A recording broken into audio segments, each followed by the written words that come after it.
The cathedral smelled of white lilies and candle wax, and Celeste Moreau stood at the top of the aisle, feeling like a woman about to be buried alive in silk.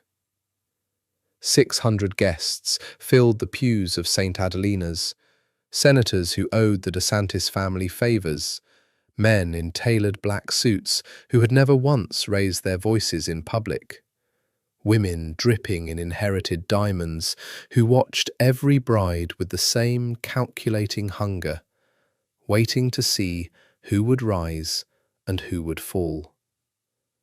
Celeste had grown up around this world without belonging to it. The daughter of a man who had died owing the wrong people money, and now, at 24, she was the answer to that debt, wrapped in a dress that cost more than her father's entire life. She was marrying Cassian DeSantis, the golden son.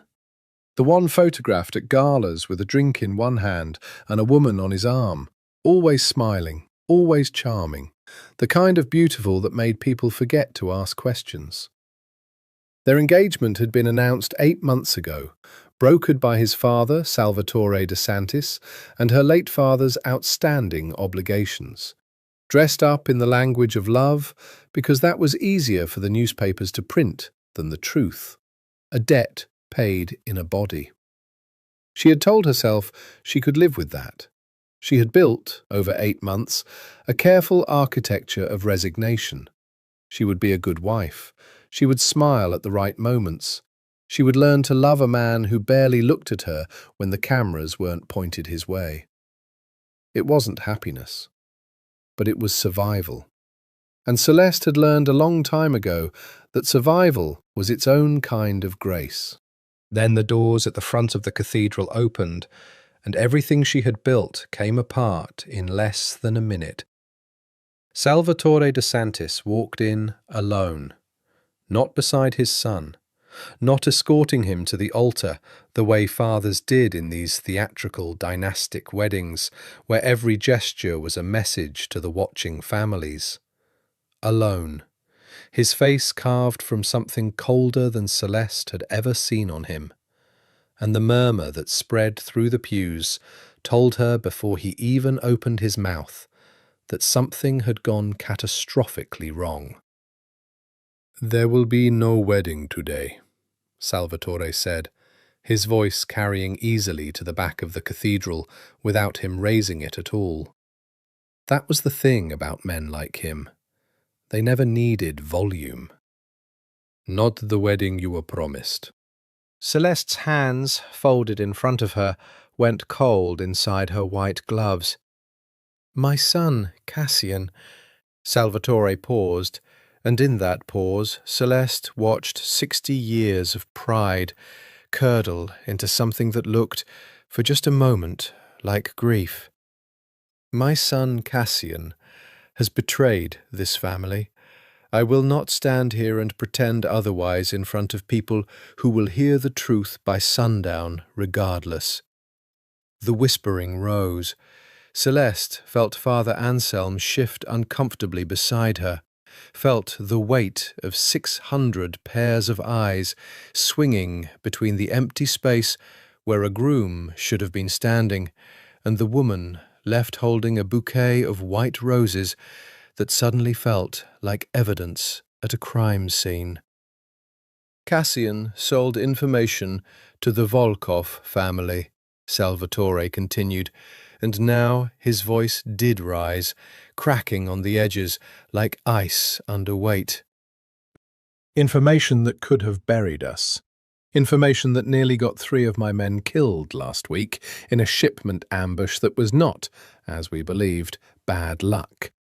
It was betrayal, sold by my own blood for money he did not need, for reasons he has yet to explain to my satisfaction." Celeste's mind went white and empty. She thought of Cassian's easy laugh at their engagement dinner, how he'd poured her wine and told her she'd get used to this life, how he'd looked at her the way a man looks at a piece of furniture he intends to keep but never particularly wanted.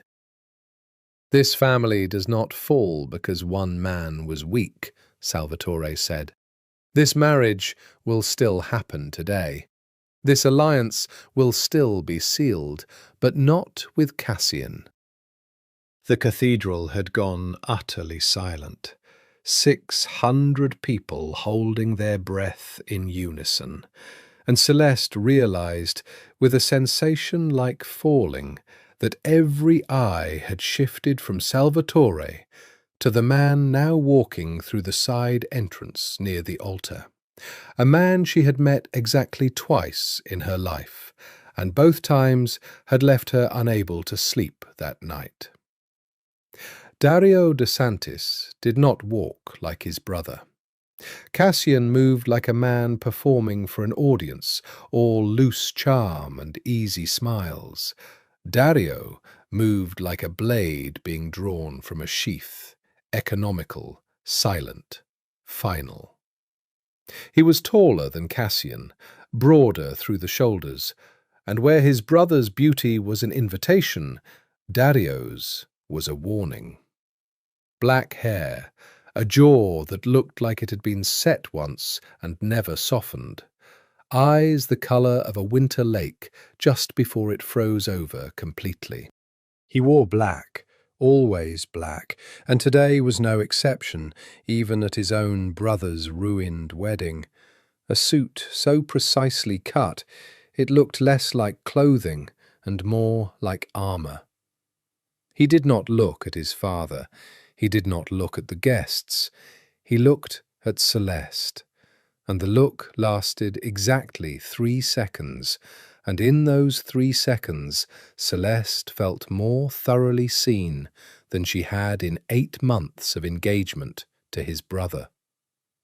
"The man who will marry Celeste," Salvatore said, and the words landed in the cathedral like a verdict, "is Dario de Santis." The silence that followed was the loudest sound Celeste had ever heard. She looked at Dario. Dario looked back at her, and there was no surprise in his face at all, which meant he had known before he walked through that door, which meant this had been decided somewhere in a room she had never been invited into. Her entire future rearranged over coffee and cigars, while she stood here in white, waiting for a different man. "Father." Dario's voice was low, rough at the edges, the voice of a man who did not waste words on people who didn't need them. "This isn't the venue for this conversation." "There is no other venue," Salvatore snapped, and for the first time Celeste heard fear underneath his fury. "The Moreau debt must be honored today, or the alliance collapses, and every family watching us right now will smell blood in the water by tomorrow morning. You will marry her, Dario, today, or I will lose everything I have built, and you will lose the empire you've spent your entire life proving you deserve." Celeste's bouquet trembled in her hands. She looked at the priest, who looked helplessly at Salvatore. She looked at the pews, at the whispering guests already reaching for their phones beneath the cover of their programs. She looked, finally, back at Dario de Santis, the man the underworld called the Wolf of Manhattan behind his back and never to his face. And she understood, with the clean, cold clarity of someone watching their own life get rewritten in real time, that she had no vote in this. She had never had a vote. She had simply, until 60 seconds ago, believed she knew which cage she'd been sold into. Dario crossed the remaining distance between them. Up close he smelled like cedar and gunmetal, and his eyes, when they finally held hers, weren't cold at all. Not really. They were controlled, the way a fire is controlled behind glass, still burning, still capable of taking everything down if the glass ever cracked. Celeste Moreau. He said her name like he was testing the weight of it in his mouth. "I'm sorry for what my brother did to you. I am not sorry for what happens now. You don't even know me, she whispered, so only he could hear. No, he agreed, but I know exactly what I'm capable of protecting. Marry me today, and you'll never have to wonder if you're safe again. It should have sounded like a threat. Standing in that cathedral with 600 witnesses to the wreckage of her wedding and a stranger's ring about to replace the one she'd expected, it sounded horrifyingly, impossibly, like the truest promise anyone had ever made her. They were married 40 minutes later in front of the same 600 guests by the same trembling priest, with vows rewritten so quickly the ink on the revised marriage license was still tacky when Dario signed it. Celeste stood at the altar in the dress meant for another man's ring and repeated words she barely heard, her voice steady only because 2 decades of watching her mother perform grief and grace in equal measure had taught her how to keep a straight spine when everything beneath it was collapsing. Dario's voice, when he spoke his own vows, didn't waver once. He said, "I do," the way he seemed to say everything, like a fact being stated rather than a feeling being offered.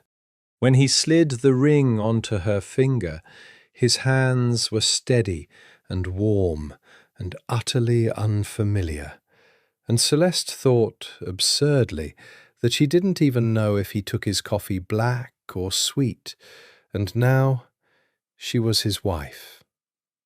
The reception happened anyway, because cancelling it would have been its own kind of announcement, a crack in the fortress the DeSantis family had spent generations building.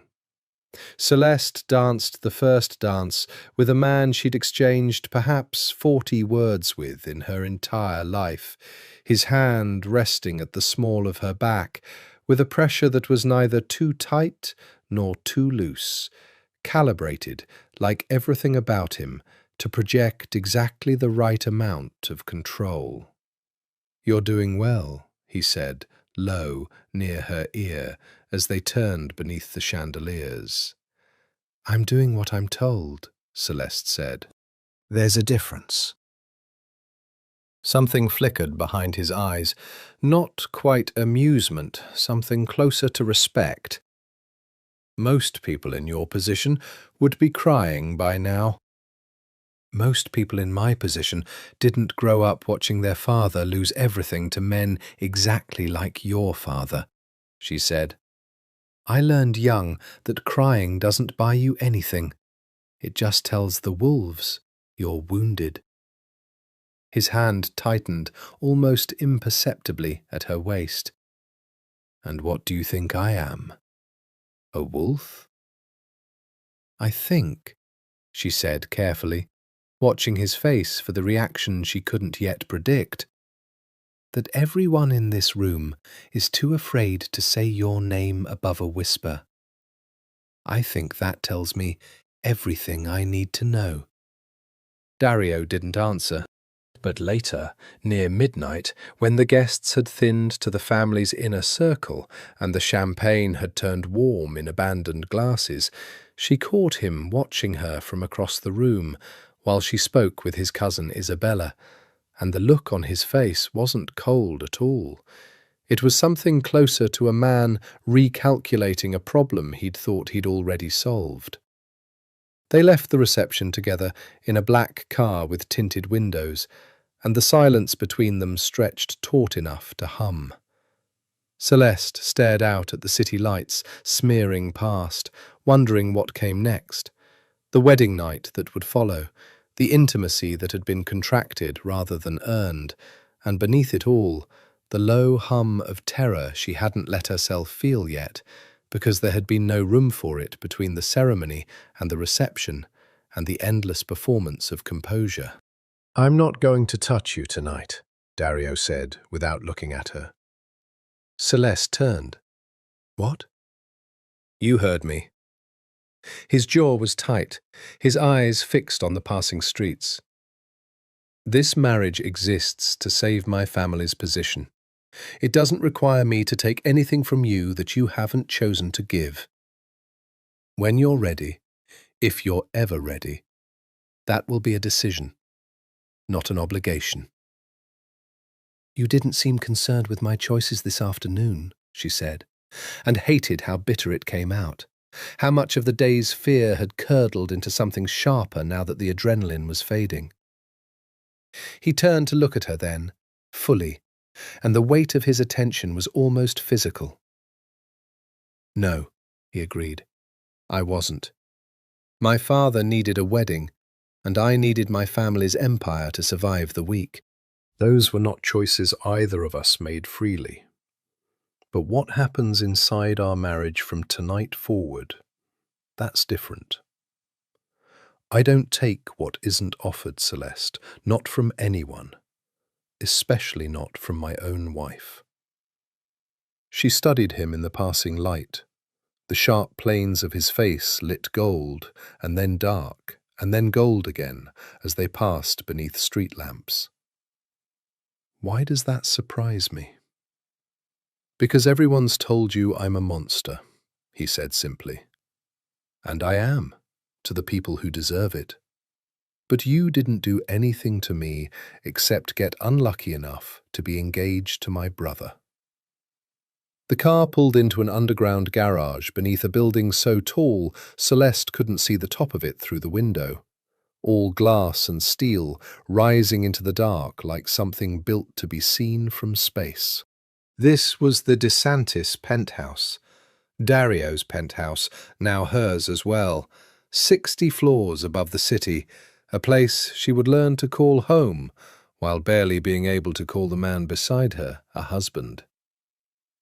There's a room prepared for you, Dario said, as the elevator carried them upward in smooth, silent ascent. Whatever you need, clothes, staff, anything, you tell Marta and it's handled. You are not a prisoner here. Aren't I? Celeste asked quietly. The elevator chimed. The doors opened onto a foyer of dark marble and low golden light, and Dario stepped out first, then turned back to look at her, still standing inside the car, as if he'd expected the question and had been dreading the moment he'd have to answer it honestly. You're safer here than you've ever been in your life, he said. I understand that isn't the same thing as free. I'm not going to insult you by pretending it is. It was, Celeste thought, as she finally stepped past him into the penthouse that would be her cage and her sanctuary in equal measure, the most honest thing anyone in this family had said to her all day. The penthouse was the kind of beautiful that made Celeste feel like an intruder in her own life. Floor-to-ceiling windows overlooking the glittering spine of the city, dark wood and darker leather, art on the walls that looked like it belonged in a museum rather than above a fireplace no one had ever lit. Her room, when Marta showed her to it near 2 in the morning, was 3 doors down from Dario's, connected by nothing but a shared hallway and an understanding neither of them had spoken aloud. She didn't sleep. She lay in a bed, still smelling faintly of fresh linen and unfamiliar detergent, staring at a ceiling she didn't recognize, replaying the moment Salvatore DeSantis had said her new husband's name like a sentence being handed down in a courtroom. By the time grey dawn light crept through the curtains, she'd resigned herself to functioning on no sleep at all, and dragged herself toward the kitchen in search of coffee, still in the silk robe Marta had left for her. Dario was already there. Of course he was. He sat at the kitchen island in a black t-shirt and grey sweatpants, reading something on a tablet with the focused stillness of a man who never did anything halfway, a cup of espresso steaming beside him. He looked up when she entered, and something in his expression shifted, Not quite softening, but adjusting, recalibrating for her presence, the way he seemed to recalibrate for everything. "Couldn't sleep," she said, because the silence demanded she say something. "Understandable." He nodded toward the espresso machine. "Marta stopped the kitchen for you. There's tea, if you prefer it. Coffee, if you don't." "Coffee's fine." She moved past him to the machine, aware of every inch of distance between their bodies, aware that he was tracking her movement even while pretending to read his tablet. "You're not what I expected." "No? Everyone talks about you like you're something out of a nightmare." She poured the coffee with hands that only shook a little. "Salvatore Wolfe, the DeSantis enforcer. I heard a woman at the wedding say you once had a man's hand removed for touching what wasn't his."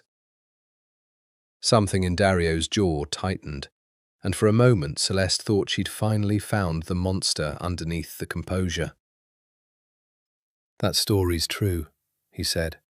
"The man in question laid hands on a 15-year-old girl who worked in one of our restaurants. I don't apologize for what happened to him." Celeste's fingers stilled on the coffee cup. "Oh. You expected me to say it was an exaggeration," Dario said, watching her over the rim of his espresso. "It wasn't. I've done things in this life that would make you leave this penthouse and never look back if I told you all of them. I'm not going to pretend otherwise to make myself more palatable to you. But I don't hurt people who don't deserve it. That's the only line I've never crossed, and I intend to keep it that way. That's meant to be comforting." "It's meant to be true," Dario said. "Comfort is a luxury. I deal in facts." She sat across from him with her coffee, studying his face in the morning light, the faint shadow along his jaw, the exhaustion around his eyes that suggested he hadn't slept much either. "Tell me about Cassian," she said. "Tell me what he actually did. I deserve to know why my wedding turned into a coronation." Dario set down his tablet. For a long moment he said nothing, and Celeste watched him decide, in real time, how much truth he was willing to hand a woman he'd known for less than a day. "My brother has always resented being second," he said finally. "Our father built this family's power on discipline and fear in equal measure. I was raised to inherit that.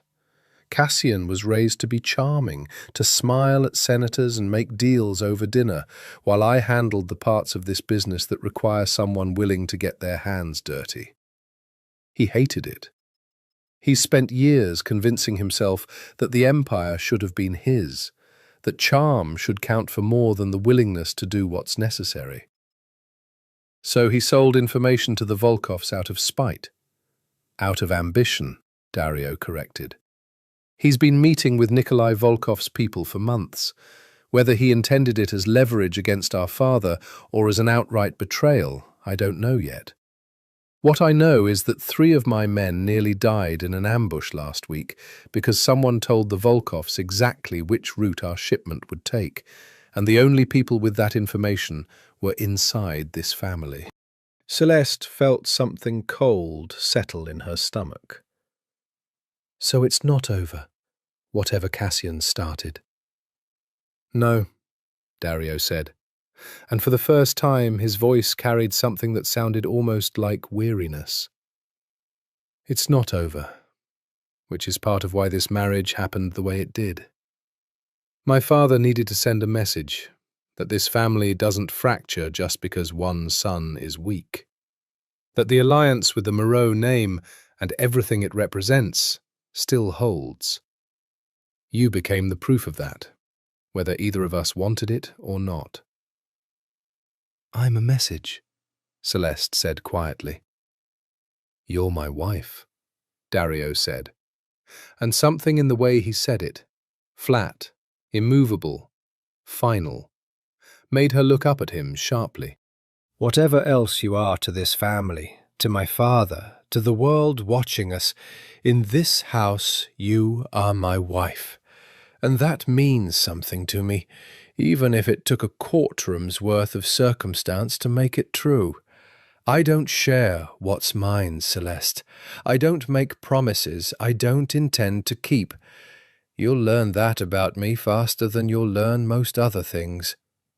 She didn't know, sitting there in the pale morning light, with coffee going cold in her hands, whether that promise should have frightened her or not. What she knew, with unsettling certainty, was that it didn't. 2 weeks into her marriage, Celeste learned that the DeSantis family conducted half its business inside a nightclub called Onyx, a cavernous, velvet-dark space in the meatpacking district that Dario owned outright and visited every Thursday night like a man attending to a second job that happened to come with bottle service. "You don't have to come," Dario had said that evening, adjusting his cufflinks in the mirror while Celeste watched from the doorway of his room, the first time she'd been invited into that space at all. "But it would be useful for people to see us together, publicly, as a united front." "I understand optics," she said. "I grew up around this world too, remember? Just from the outside." He'd looked at her then with something that might have been approval. "Wear something dark," he said. "Onyx doesn't forgive bright colours." She wore black, a dress that clung to her like a second skin, and when she walked into the club on Dario's arm 2 hours later, she understood immediately why he'd warned her. The room was full of the kind of danger that dressed itself up as glamour. Men in tailored suits who watched every entrance like they were calculating exits.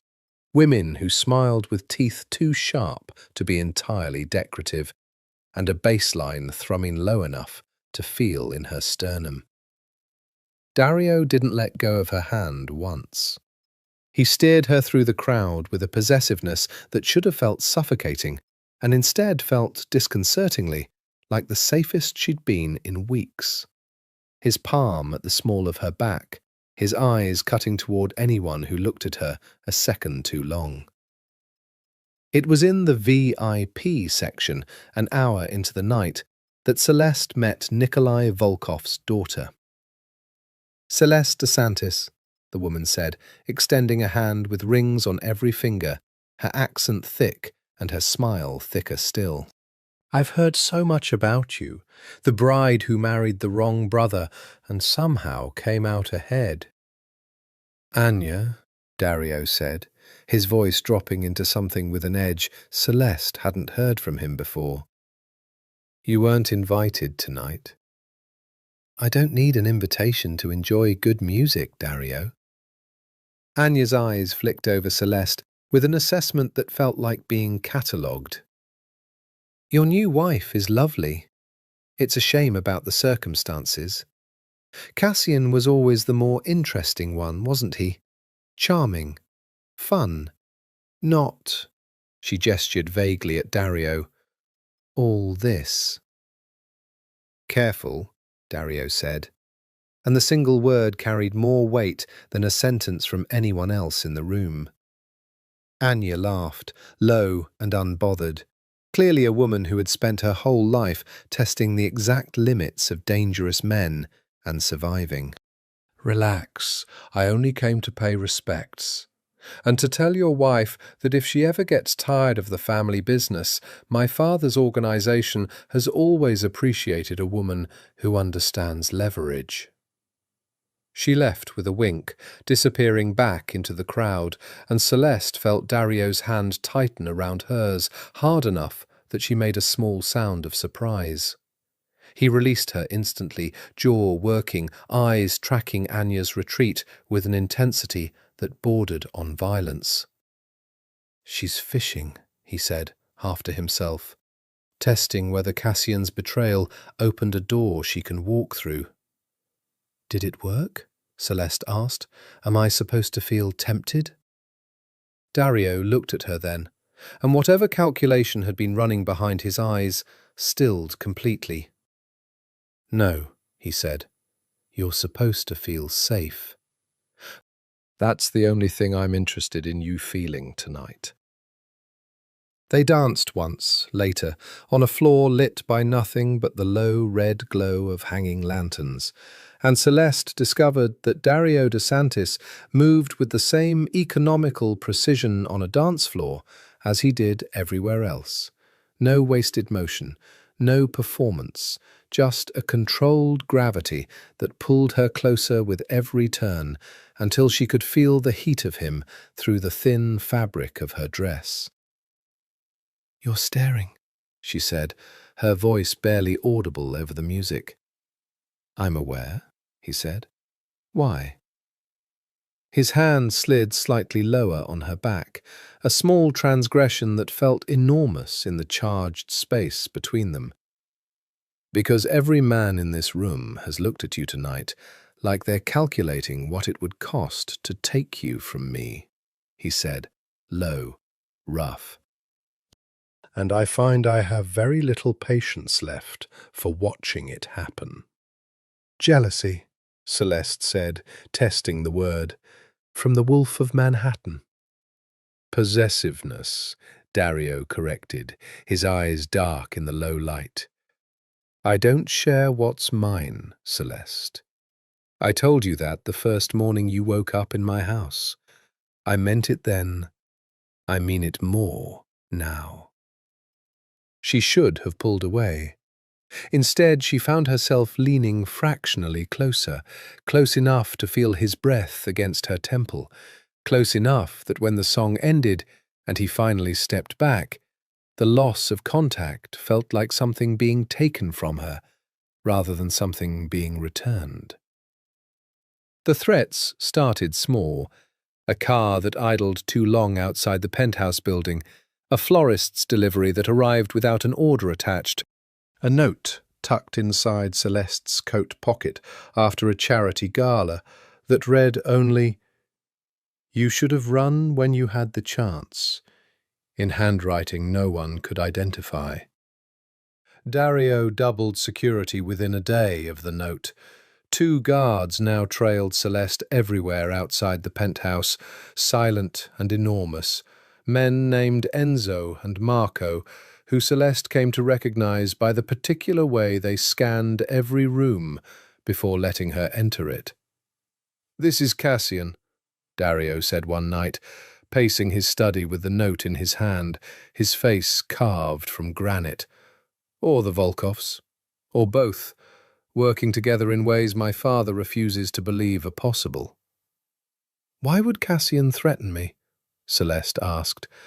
"I never did anything to him except get abandoned by him." "Because you're mine now," Dario said, and the word landed with a weight that made her chest tighten. "Hurting you is the easiest way to hurt me, and my brother has spent his whole life looking for ways to prove he's capable of hurting me." She watched him for a long moment, this man who was still, 3 weeks into their marriage, more stranger than husband, and yet who paced his study at midnight with more fury on her behalf than she'd ever seen a man display over anything. "You're worried," she said. "I'm careful," he corrected. "Worry is for men who don't already have a plan." "And do you have a plan?" Dario stopped pacing and looked at her, and something in his expression softened at the edges, just slightly, just enough for Celeste to notice. "I have several," he said. "None of them involve losing you to a message written in someone's handwriting they were too cowardly to sign." It was the closest he'd come in 3 weeks to admitting that she'd become something to him beyond an obligation. Celeste felt the admission land somewhere beneath her ribs, warm and unwelcome, because falling for Dario DeSantis had never been part of the arrangement, and she wasn't at all certain her heart had gotten the memo. The following week, Salvatore summoned them both to the family estate in Westchester, a sprawling stone house that looked like it had been transplanted directly from the Tuscan countryside and dropped into the Hudson Valley by sheer force of will. Celeste had met Salvatore exactly once since the wedding. A stilted dinner where he'd studied her like a general assessing a newly acquired asset, and the summons filled her with a dread she couldn't quite name. "Cassian wants to talk," Salvatore said without preamble, seated at the head of a dining table long enough to seat 20. "He claims he can explain everything, that the Volkov meetings were reconnaissance, not betrayal, that he was building a case against Nikolai's operation, not selling us out to it." "And you believe him?" Dario's voice was flat, controlled, but Celeste had learned enough in 3 weeks to hear the fury beneath the stillness. "I believe," Salvatore said carefully, "that this family cannot afford another war. And if there's a version of events where my son is a fool instead of a traitor, I would prefer that version to be true." "Convenient," Dario said, "that the version you prefer requires no consequences." "Do not lecture me about consequences," Salvatore snapped, some of his son's own fire flashing across his face. "I gave you an empire, Dario. I gave you a wife and a fortune and a family name that opens doors most men would kill for. The least you can do is hear your brother out before you decide he deserves whatever punishment you've already sentenced him to in that head of yours."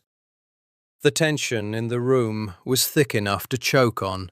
Celeste sat silently, hands folded in her lap, watching father and son circle each other with the particular cruelty only families seemed capable of, and wondered, not for the first time, whether she'd married into a family or a war that had simply chosen for now to wear a family's face. "Fine," Dario said finally. "I'll hear him. But if he's lying, father, there will be no more protection I can offer him. Not from the Volkovs. Not from me." Salvatore's jaw worked, and for a moment Celeste saw, underneath the powerful patriarch, an old man terrified of losing a second son to a war the first had already survived. "That's all I ask," he said quietly. "One conversation, before either of you decides anything permanent." Later that night, in the car back to the city, Celeste watched Dario's hands tighten around the steering wheel until his knuckles went white. "You don't believe him," she said. "Cassian." "No," Dario said. "I don't."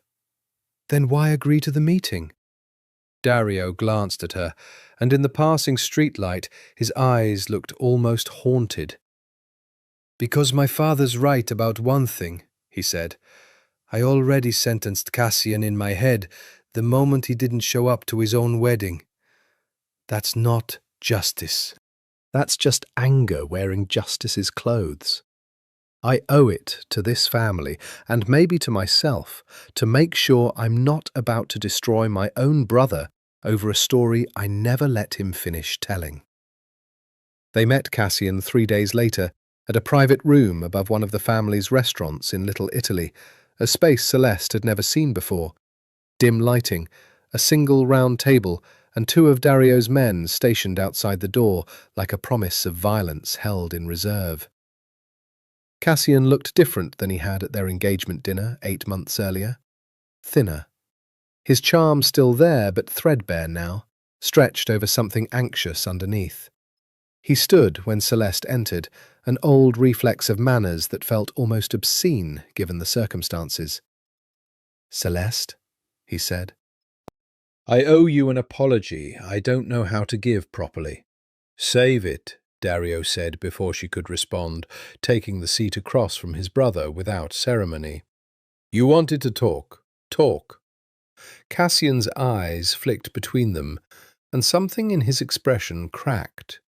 Grief, Celeste thought, or the closest thing to it a man like Cassian allowed himself to show. "I've been meeting with Nikolai Volkov's people for 4 months," he said. "That part's true. I won't insult either of you by denying it. And the ambush," Dario said. "The shipment. 3 of my men nearly died." "I didn't authorize that," Cassian said, and his voice cracked on the word authorize like it had cost him something to say it. "I swear to you, Dario, I never gave them shipment routes. I was gathering information, trying to prove that Nikolai's people were the ones responsible for Father's shipment losses last year, the ones everyone blamed on bad luck and bad weather. I thought if I could bring Father proof that the Volkovs had been bleeding us for a year without consequence, it would finally—" He stopped, jaw tight. "Finally what?" Dario's voice had gone dangerously quiet. "Finally prove I was capable of something," Cassian said, and the admission seemed to cost him more than anything else he'd said. "You've spent your whole life being the son Father trusts with the real work. I've spent mine being the son he trusts with dinner parties. I thought if I could hand him something real, a genuine victory against the Volkovs, it would change how he saw me, how everyone saw me." Celeste watched Dario's face carefully, looking for the fury she'd expected, and finding instead something more complicated.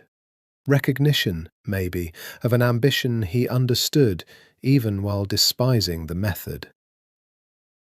"So you went behind everyone's back," Dario said, "met with the enemy, left your own wedding without a word to anyone, including the woman standing across from you right now, whose entire future you rearranged because you decided playing spy mattered more than showing up." "I know," Cassian said quietly. "I know what it cost her. I know what it cost this family.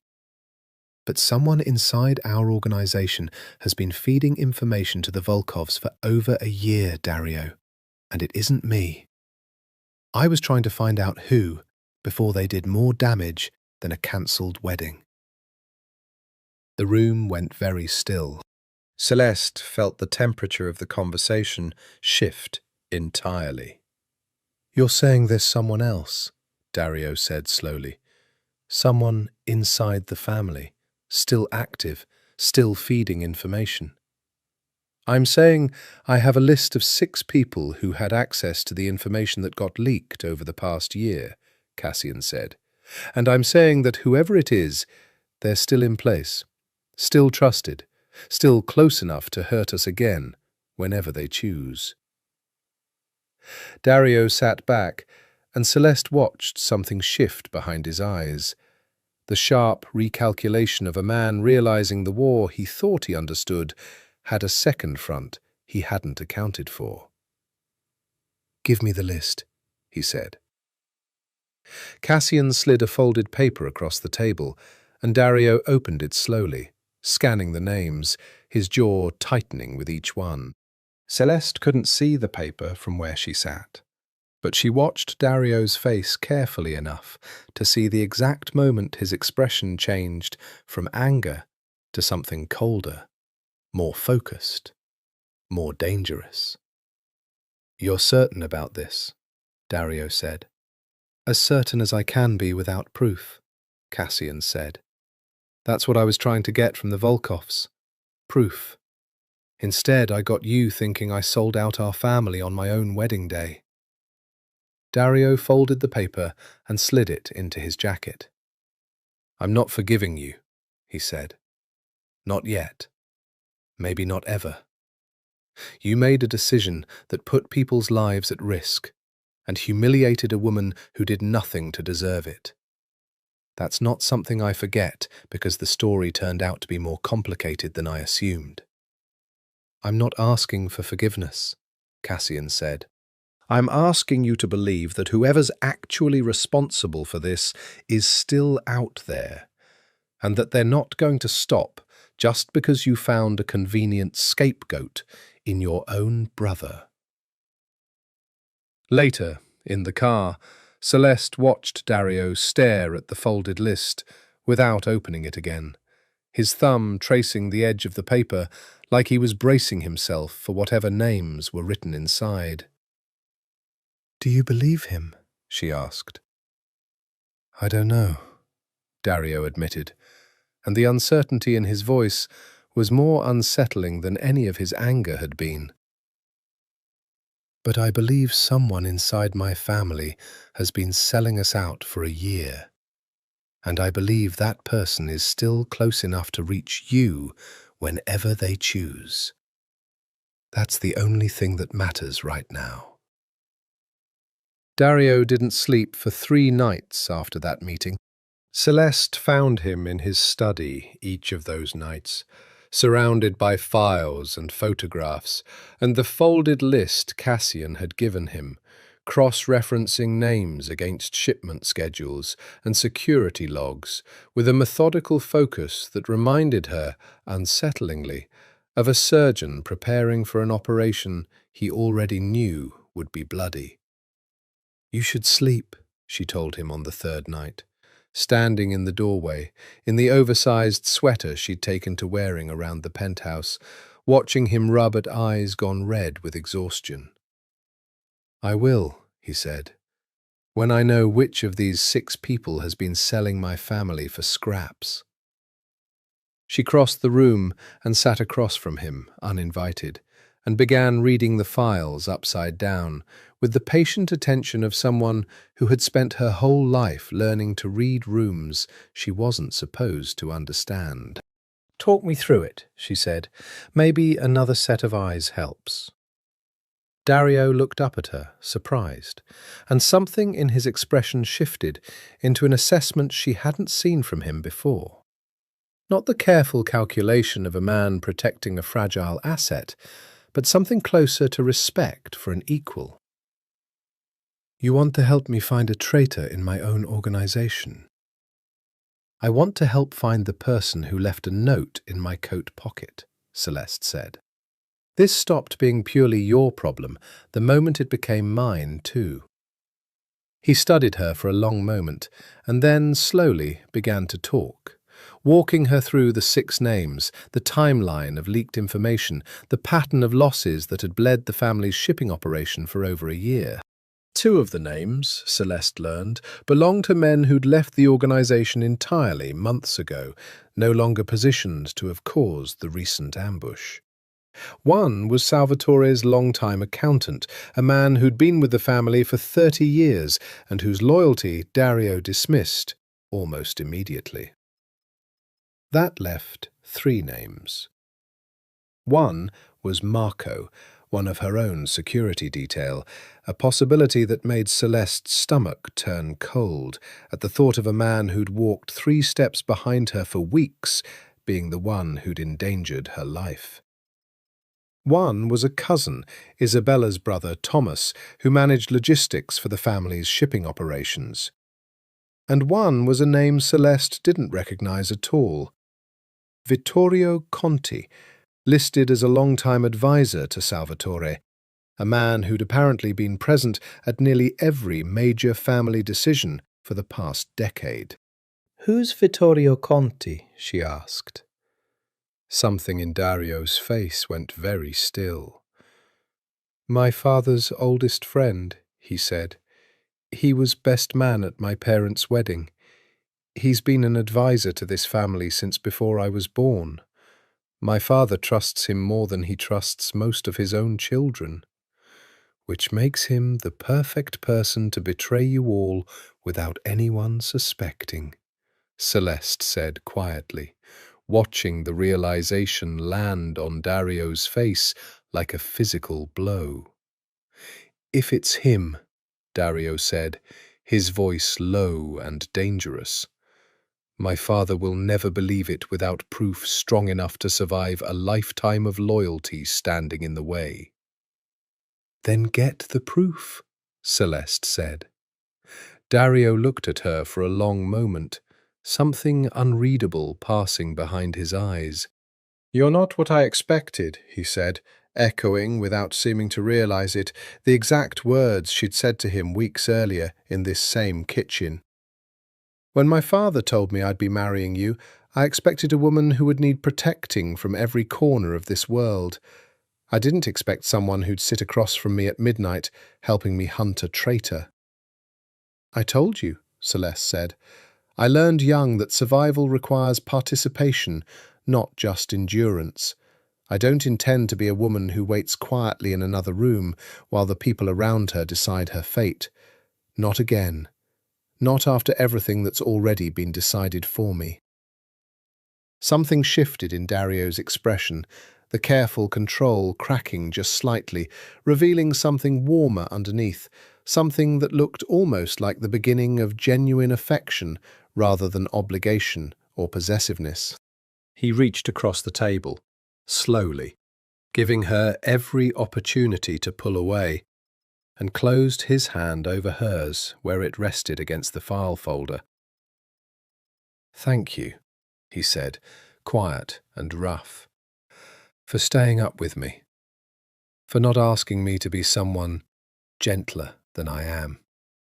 "I don't want gentle," Celeste said, and meant it more than she'd expected to. "I want honest. You've been that with me since the morning after our wedding. It's more than I ever got from your brother in 8 months of engagement."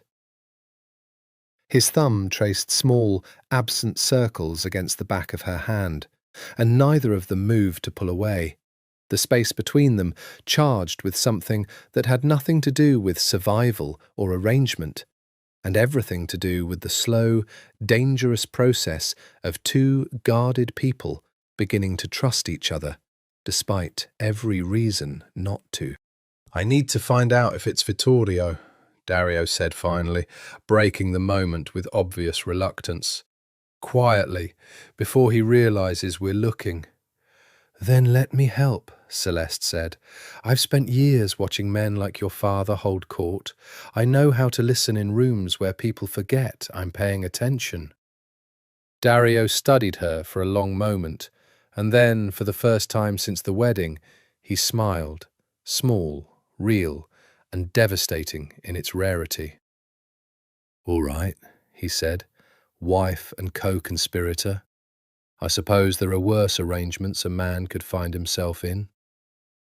The plan formed slowly over the following 2 weeks, a careful surveillance of Vittorio Conti that had to look, to everyone, including Salvatore, like nothing more than the ordinary business of running an empire. Celeste became, without either of them planning it precisely, an unlikely asset in that surveillance. As Dario's wife, she had access to social circles Vittorio moved through comfortably. Charity boards, gallery openings, the kind of gatherings where old men like Vittorio Conti relaxed their guard because they'd stopped believing a young woman in a beautiful dress could be listening for anything more dangerous than gossip. At a gallery opening in Soho, 3 weeks after the meeting with Cassian, Celeste found herself standing beside Vittorio at the open bar, engaging him in the kind of light conversation that made men underestimate exactly how carefully she was listening. "Your husband tells me nothing of family business," she said, sipping wine she had no intention of finishing. "I confess it makes me feel rather useless as a DeSantis wife. Everyone assumes I should understand this world, and instead I'm left guessing at half of what's happening around me." Vittorio, 60 and silver-haired, and possessed of the particular warmth that made him trusted by 3 generations of a family that trusted almost no one, patted her hand with grandfatherly affection. "Dario's always been protective," he said, "even as a boy.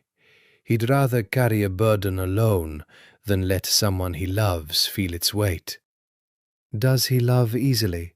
Celeste asked, letting a note of genuine curiosity slip into the question, because in truth she wanted the answer for herself as much as for the investigation. "Dario doesn't do anything easily," Vittorio said, chuckling. But I've known that boy his whole life, and I've never seen him look at a woman the way he looks at you. Whatever this marriage started as, my dear, I don't think it's staying that way." It was, despite everything, a genuinely kind thing to say, and Celeste felt a flicker of guilt at using this warmth as cover for the suspicion Dario now carried toward this man. But guilt didn't stop her from steering the conversation gently toward the shipment routes Vittorio had helped negotiate over the years, the business relationships he'd cultivated with partners across Europe, the particular pride he took in decades of loyal service. "You must know everything about this family," she said, "every route, every partner, every secret." "More than most," Vittorio agreed, something flickering behind his eyes that Celeste couldn't quite name. Pride, perhaps, or something closer to satisfaction at being recognized for a lifetime of quiet, essential work. "Salvatore trusts me with things he wouldn't tell his own sons. That trust is the only thing I have left to be proud of at my age." Later that night, reporting the conversation to Dario in his study, Celeste watched his face darken with each detail. "He said Salvatore trusts him with things he wouldn't tell his own sons," she repeated. "That's not incriminating on its own, but combined with the timeline—" "He's had access to every route we've ever run," Dario said grimly, "for 30 years. If he's been selling that access, even in small pieces, even just occasionally, it would explain everything. The losses, the ambush, all of it."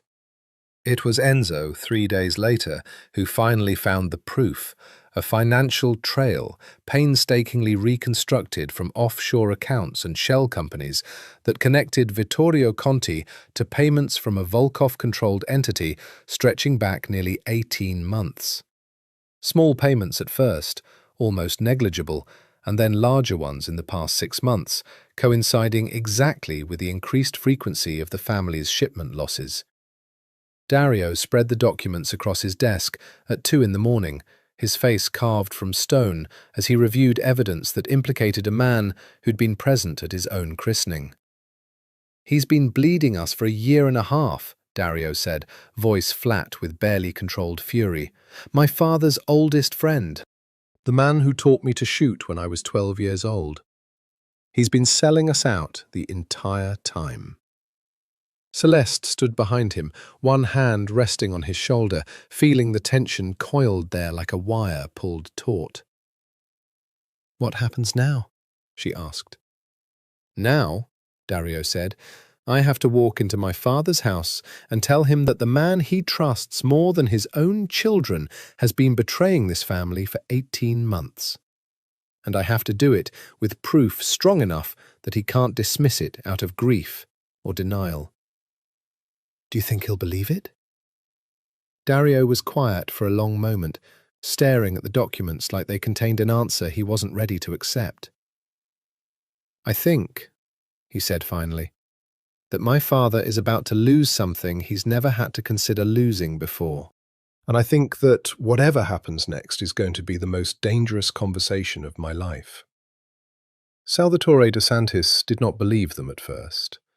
They sat in his study at the Westchester estate, Dario, Celeste, and Salvatore himself, the documents spread across the same table where Salvatore had once assessed Celeste like an asset, and watched the old man's face move through disbelief, anger, and finally a grief so raw it made Celeste look away out of something like mercy. 30 years. Salvatore said quietly, staring at the financial records that proved his oldest friend had betrayed him. 30 years, Dario. He was at your christening. He held you when you were an hour old. I know, Dario said, his voice gentler than Celeste had ever heard it. I know what he means to you. I wouldn't have brought this to you without absolute certainty. And Cassian's information led you here, Salvatore said, something bitter twisting through the words. My son, who abandoned his own wedding, whose betrayal I was certain would destroy this family. He's the one who found the thread that led to the actual traitor. Cassian made mistakes, Dario said carefully. Serious ones. Going behind the family's back, meeting with the Volkovs without authorization, disappearing on his wedding day without explanation. None of that is forgivable simply because it turned out he wasn't entirely wrong about a traitor in our ranks. But he wasn't lying about Vittorio. The proof is right here. Salvatore sat in silence for a long moment, his hands trembling slightly as he touched the edge of the documents. "What do you want to do?" he asked finally, looking at Dario with an expression Celeste had never seen on his face before. Not command, not fury, but something closer to a father asking his son for guidance instead of the reverse. "I want to bring him in," Dario said, quietly. "I want to hear him admit it, and I want to understand exactly how much damage he's done and to whom before we decide what justice looks like. And if he doesn't admit it, then the financial records speak for him," Dario said. "But I'd rather he tell us himself. For whatever's left of 30 years of friendship, Father, I think you deserve to hear it from him directly, rather than from a spreadsheet." Salvatore nodded slowly, and something in the gesture looked like surrender to a truth he could no longer avoid. "Do it," he said. "Bring him here. I want to look him in the eye when he confesses what he's done to this family." It took 4 days to arrange the confrontation, 4 days during which Dario doubled Celeste's security again, moved her to a secure floor of the penthouse with reinforced access, and barely slept at all, running through contingencies with the obsessive focus of a man who had learned over the previous weeks exactly how much he had to lose. "You don't have to be there," he told Celeste the night before, sitting across from her in his study, the exhaustion evident in the lines around his eyes. "Whatever happens with Vittorio, it could get ugly. I won't ask you to witness that." "You're not asking me," Celeste said. "I'm choosing. I've been in this family long enough now to have earned the right to see how it protects itself." Dario studied her for a long moment, and then reached across the table the same way he had weeks earlier, and closed his hand over hers. "When this started," he said quietly, "I told you I don't share what's mine. I meant it as possession, a claim, something closer to ownership than affection. And now? Now I understand it differently," he said, his thumb tracing slow circles against her knuckles, his eyes dark and unguarded in a way she'd rarely seen from him. "Now, when I say I don't share what's mine, I mean I've never in my life had something worth protecting the way I'm willing to protect you. Not the empire, not the family name. You." Celeste's breath caught, the words landing somewhere deep and unguarded, somewhere she hadn't let herself go since the day her father died, and taught her, brutally, that trusting anyone with your softness was a luxury the world didn't often forgive. "Dario," she started, uncertain what she meant to say next, but he shook his head slightly, a silent request for her not to answer yet, not until the danger circling them both had been dealt with, not until he could offer her something more permanent than a confession made at midnight in a study full of evidence against a dying friendship. "Not yet," he said softly. "Not until I know you're safe from everything this is about to unleash. But I needed you to know, before whatever happens tomorrow." She nodded, understanding, and let her hand remain in his long after the moment should have ended, both of them sitting in comfortable silence while the city glittered beyond the windows, oblivious to the war quietly reshaping itself just behind the glass. Vittorio Conti arrived at the Westchester estate believing he'd been summoned for an ordinary family dinner. Celeste watched from the study doorway as Dario greeted him with a warmth so convincing it made her chest ache. An embrace, a hand on the shoulder, the practiced ease of a man who had learned from his father exactly how to disarm someone before delivering a killing blow. "Vittorio," Salvatore said, rising from his chair as the old man entered the study, his voice carefully neutral. "Thank you for coming." "Of course, Salvatore." Always. Vittorio settled into a chair, glancing between father and son with the first flicker of unease, some ancient instinct perhaps sensing the room's temperature had shifted from anything ordinary. "What's this about? Your message sounded urgent." Dario slid the financial documents across the table without preamble, watching Vittorio's face with the focused, patient attention of a predator that had already won and was simply waiting for its prey to recognize the fact. Celeste watched the color drain from Vittorio Conti's face as he scanned the pages. The offshore accounts, the shell companies, the payments tracing back 18 months to the exact moment the family's shipment losses had begun. "Where did you get this?" Vittorio said, his voice gone thin and reedy, all the grandfatherly warmth evaporating in an instant, replaced by something cornered and desperate. "That's not the question you should be asking," Dario said quietly. "The question is whether you're going to tell my father the truth yourself, or whether you're going to make him hear it from a spreadsheet compiled by people who owe you nothing." Vittorio's hands trembled against the papers. He looked at Salvatore, and for a long, terrible moment, Celeste watched 30 years of friendship war visibly against the truth about to destroy it. "Salvatore," Vittorio began, his voice cracking, "you have to understand." "Understand what?" Salvatore said, and his voice was so quiet, so controlled, that it frightened Celeste more than any shouting could have.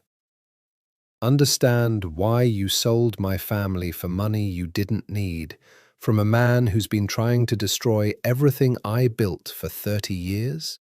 "I didn't sell you out for money," Vittorio said, and something in his tone shifted, desperation curdling into something closer to old, buried resentment. "Do you have any idea what it's like, Salvatore? 30 years advising you, 30 years watching you build an empire while I remained your advisor, your friend, your employee, in every way that mattered, even if you never called it that. I raised my own children on a fraction of what you've given your sons.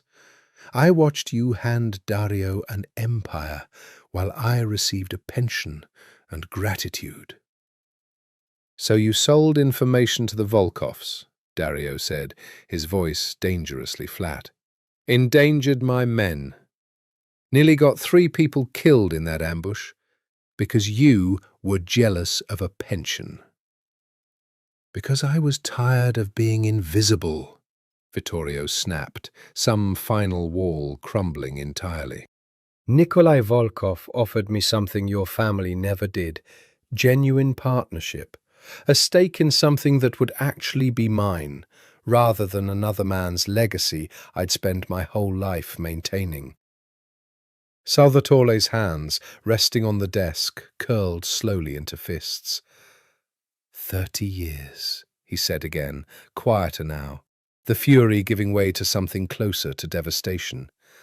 "I trusted you with my sons' lives, with this family's survival, and you sold us out because you wanted to feel important." "I wanted to feel like more than furniture in your house," Vittorio said, and for the first time Celeste saw something almost pitiable in the old man's face. A lifetime of quiet resentment finally given voice, too late in the worst possible circumstances. "How much information did you give them?" Dario said. "Beyond the shipment routes, what else?" Vittorio was silent for a long moment, and Celeste watched something calculating flicker behind his eyes, even in the wreckage of his confession. A man still trying to decide how much truth would buy him mercy and how much would guarantee his death. "There's more," Vittorio said finally. "Nikolai isn't working alone. He has a partner inside your organization still. Someone beyond me. Someone who approached him first, before I ever got involved. I only ever knew a fraction of the operation. If you think this ends with me, Dario, you're going to lose more than shipment routes before this is over." The room went utterly silent, the weight of that revelation settling over all of them like a shroud, and Celeste felt Dario's entire body go rigid beside her. The careful control he'd maintained through the entire confrontation finally cracking under the sudden, terrible understanding that the conspiracy they'd just unravelled was only the surface of something far larger and far more dangerous than any of them had prepared for.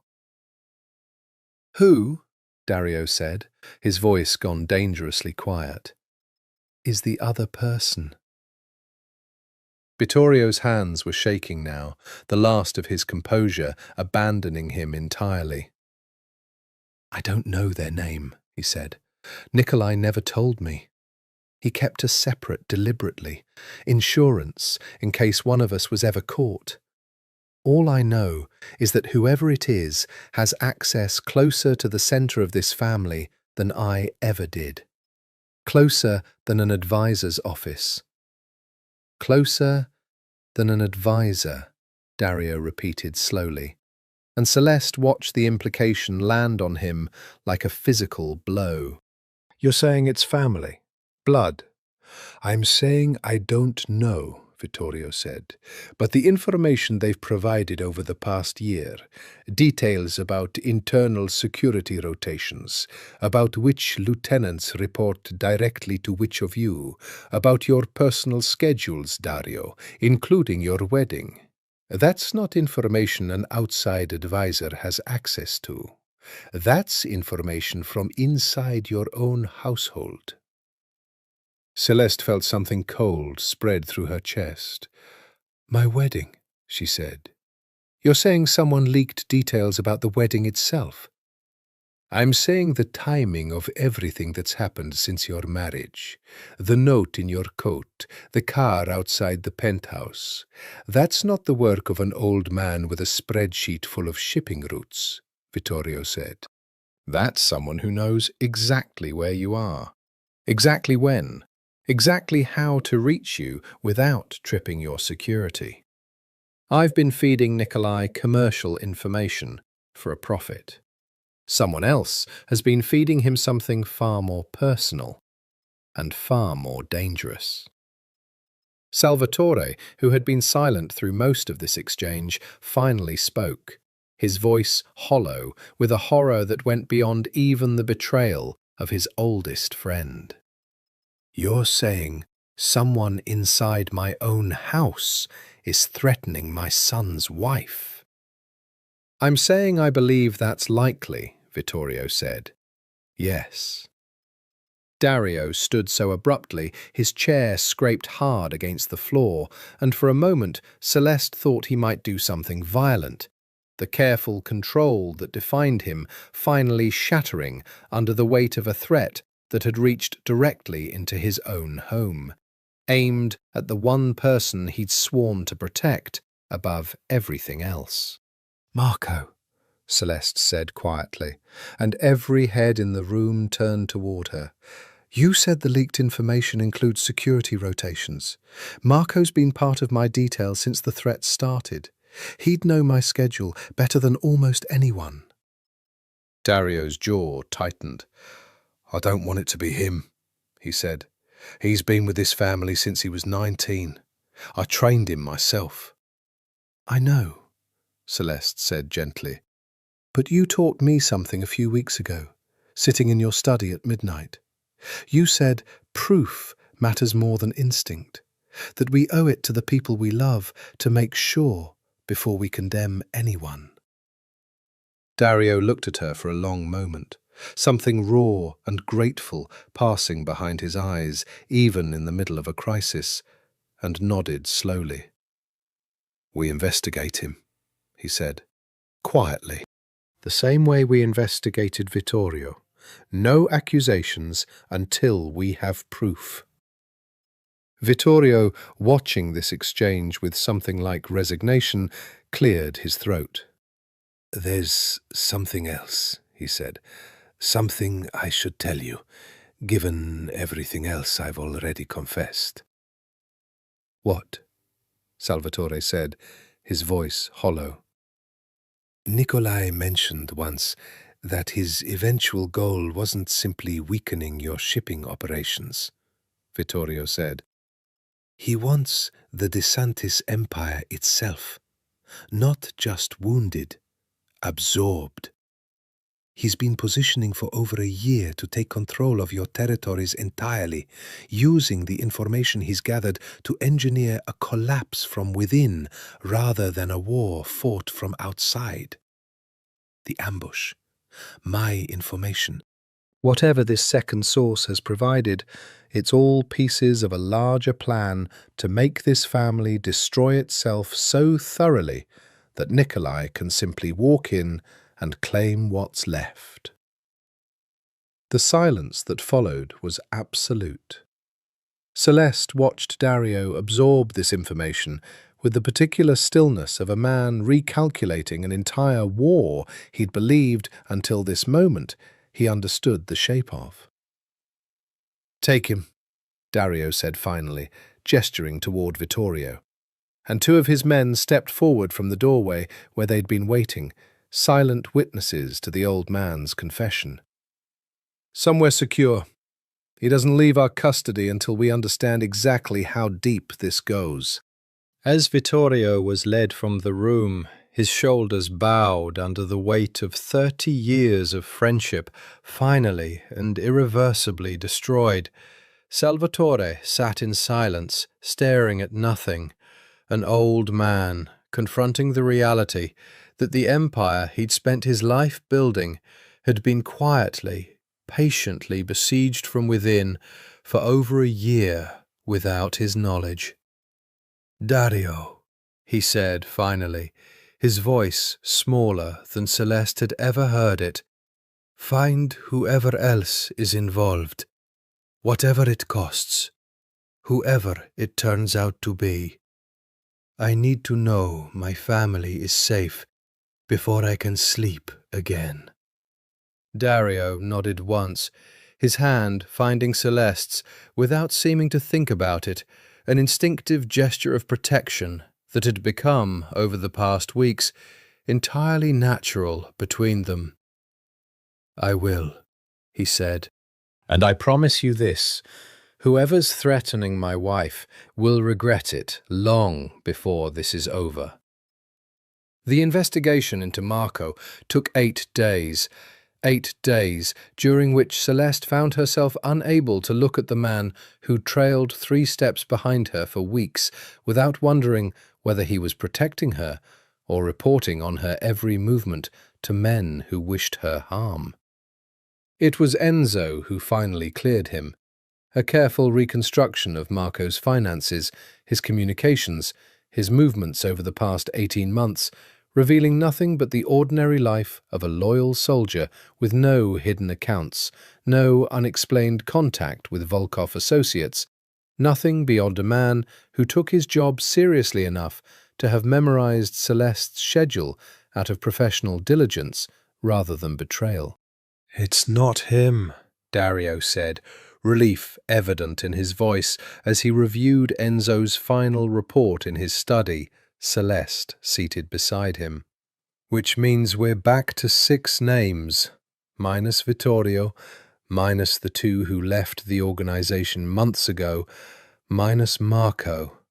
That leaves the accountant and Tomas, Isabella's brother, Celeste said quietly, remembering the woman she'd spoken with at her own wedding reception, the warmth Isabella had shown her in the weeks since, an unlikely friendship forming between two women who'd both married into a family neither had fully chosen. She'll be devastated if it's him. I know, Dario said grimly, which is exactly why I need to be certain before I say a word to her. It took another week of careful, quiet investigation before the truth emerged. Not through financial records this time, but through a single conversation Celeste had with Isabella over coffee, during which Isabella mentioned, entirely without suspicion, that Thomas had been unusually anxious lately, taking calls in private, avoiding family dinners he'd never missed before. He's been different since the wedding, Isabella said, stirring sugar into her coffee, oblivious to the way Celeste's posture had gone rigid beside her. Distracted. I asked him about it, and he said it's just business stress. But Thomas has handled logistics for this family for 6 years. He's never been stressed like this before. Celeste relayed the conversation to Dario that evening, watching his face harden with the particular grief of a man about to confirm a suspicion he'd hoped, against reason, would prove false. It took another confrontation, another study, another round of documents laid out like evidence at a trial, before Tomas finally confessed, not out of the same bitter resentment that had driven Vittorio, but out of something closer to desperation. A man drowning in gambling debts he'd hidden from his family for over a year, debts that had eventually attracted the attention of men connected to Nikolai Volkov, who had offered him a way out of his debts in exchange for information he told himself at first was harmless. I never meant for anyone to get hurt, Thomas said, his voice breaking. Isabella standing frozen in the doorway, having insisted on being present, despite Dario's attempts to spare her the confession. I gave them small things at first, nothing that mattered, I told myself. And then it became impossible to stop, because they had proof of what I'd already given them, and threatened to expose me to the family if I didn't keep providing more. You told them about the wedding, Dario said, about Celeste's schedule, about the security rotations that put her at risk. I didn't know they'd use it that way, Thomas said, weeping now, Isabella's silence in the doorway more devastating than any accusation could have been. I swear to you, Dario, I didn't know they'd threaten her directly. I thought it was just information, just numbers on a page. I didn't understand what it would become. It became a threat against my wife's life, Dario said, his voice low and lethal. Whatever you told yourself to make this feel survivable, Thomas, the truth is you sold this family's safety for gambling debts, and Celeste nearly paid the price for your weakness. Isabella finally spoke from the doorway, her voice raw with a grief that made Celeste's chest ache in sympathy. How long, she said, how long have you been lying to me? To all of us. Isabella, how long? She said again, and Thomas's silence was answer enough. It was Salvatore, ultimately, who decided Thomas's fate. Not death, as the old codes of the family's history might have once demanded, but exile, permanent and absolute. Banished from the family's business and its protection alike, left to face whatever debts and consequences awaited him without the shield of the DeSantis name he'd betrayed. He's still family, Salvatore said quietly when Dario questioned the mercy of the sentence. Weak, foolish, a man who let debt make his decisions for him, but not a man who wanted anyone dead. That has to matter, even now. Celeste watched Dario accept his father's judgment with visible reluctance, understanding, even as he disagreed, that the man beside her carried his own code of justice, one that recognized the difference between malice and weakness, even when both produced the same devastating consequences. But even with Tomas exiled and Vittorio in custody, the deeper conspiracy Vittorio had warned of, Nikolai Volkov's plan to absorb the DeSantis empire entirely, engineered through years of patient infiltration, remained unsolved, a threat still circling somewhere beyond their reach, waiting for its next opportunity to strike. In the weeks that followed Tomas's exile, something shifted in the DeSantis penthouse that neither Celeste nor Dario acknowledged directly, though both of them felt it settle over their shared life, like a change in the weather, too gradual to name in the moment it occurred. Dario began seeking her out in small, deliberate ways. A cup of tea left beside her reading chair without comment, a habit he'd apparently noticed and decided to accommodate without being asked.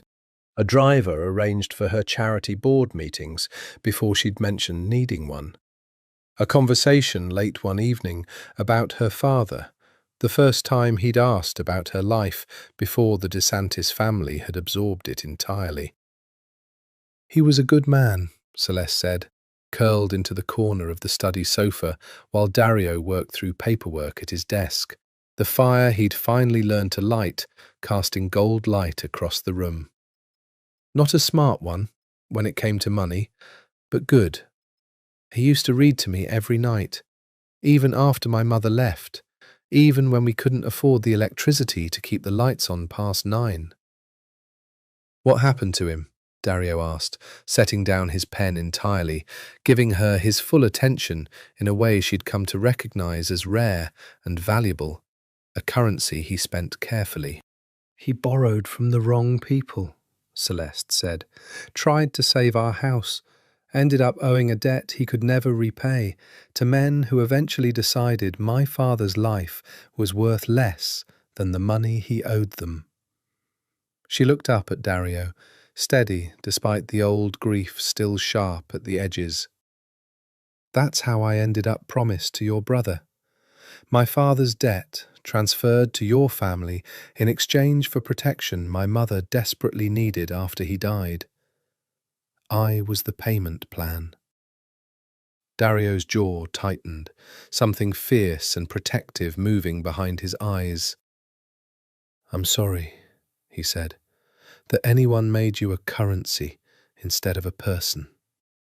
"You did the same thing," Celeste pointed out, though gently, without accusation. "The day of my wedding. You married me because your family needed the alliance to survive." "I did," Dario agreed, "and I've spent every day since wondering how I ever convinced myself that was an acceptable thing to do to another human being, regardless of the circumstances that demanded it." Celeste crossed the room slowly, some old caution finally giving way beneath weeks of small kindnesses and hard-won trust, and settled into the chair across from his desk. "And now?"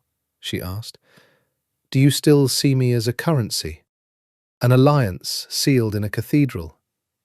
Dario reached across the desk, closing his hand over hers with the same deliberate gentleness he'd shown since the night he'd first admitted he had something worth protecting beyond the empire itself. "Now," he said, his voice low and rough with something he'd clearly been holding back for weeks. "I see a woman who sat up with me at midnight, hunting a traitor in my own family. I see someone who speaks to my father's oldest friend, with enough patience to draw out a confession I never could have gotten myself. I see someone braver than half the men I've trained to survive this world. And I find myself terrified, Celeste, by how much I've come to need you here." "Terrified," Celeste repeated softly. I built my entire life around control, Dario said. Around never needing anything I couldn't protect through sheer force of will. And then my father put you in front of me in a cathedral and told me to marry you to save an empire. And somewhere in the past 2 months, without my permission, you became the only thing in this world I'm not entirely certain I could survive losing. The silence between them stretched taut, charged with something neither of them had said aloud, despite weeks of small gestures building toward exactly this moment. Celeste felt her own heart hammering against her ribs, felt the old caution warring against a desire she could no longer pretend didn't exist. "Dario," she said, "I think I fell in love with you, somewhere between the note in my coat pocket and the night you told me you don't share what's yours. I don't know exactly when. I only know it happened despite every reason I had not to let it." He rose from behind the desk and crossed to her slowly, giving her every chance to stop him, the way he always did, and when she didn't, his hand came to rest against her jaw with a gentleness that contradicted everything the world believed about the Wolf of Manhattan. "I love you," he said, the words rough and unpracticed in his mouth, a man who clearly hadn't said them in longer than he could remember, if ever.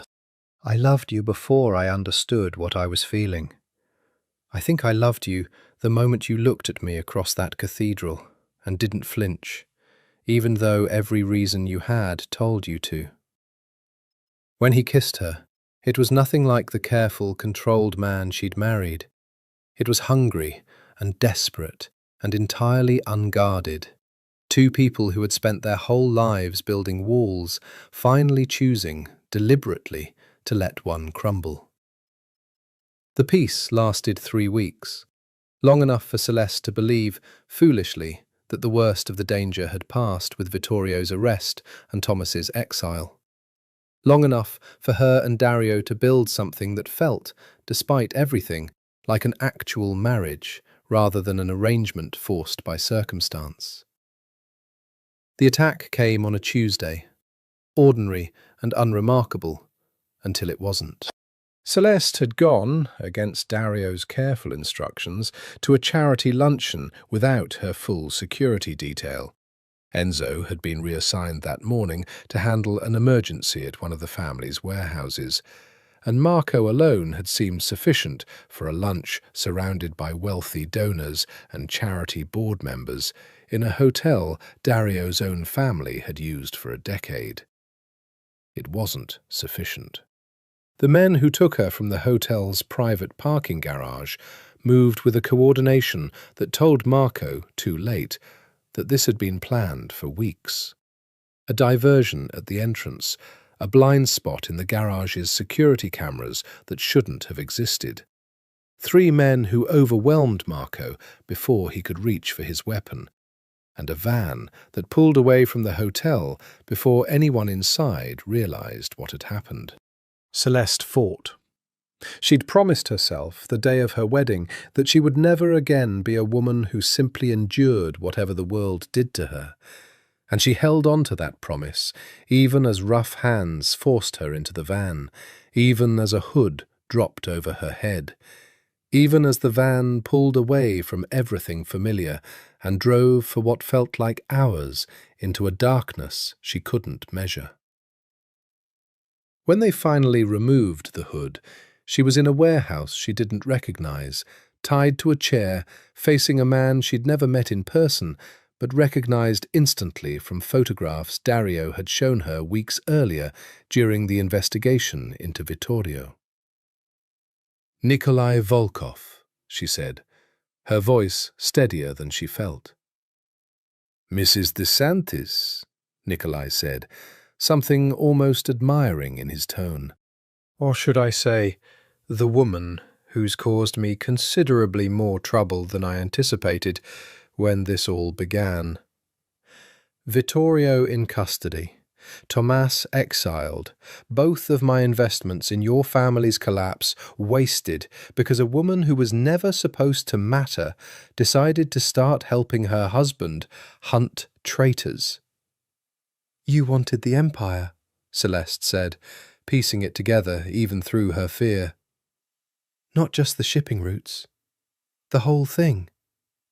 I've wanted it for 3 years, Nikolai said, circling her slowly, his footsteps echoing against concrete. Salvatore de Santis has held territory in this city that should belong to my family, by every measure of history and blood. I've been patient, I've been thorough, and I would have succeeded if your husband hadn't been foolish enough to fall in love with the one piece of leverage capable of unraveling my entire plan. So now what? Celeste said.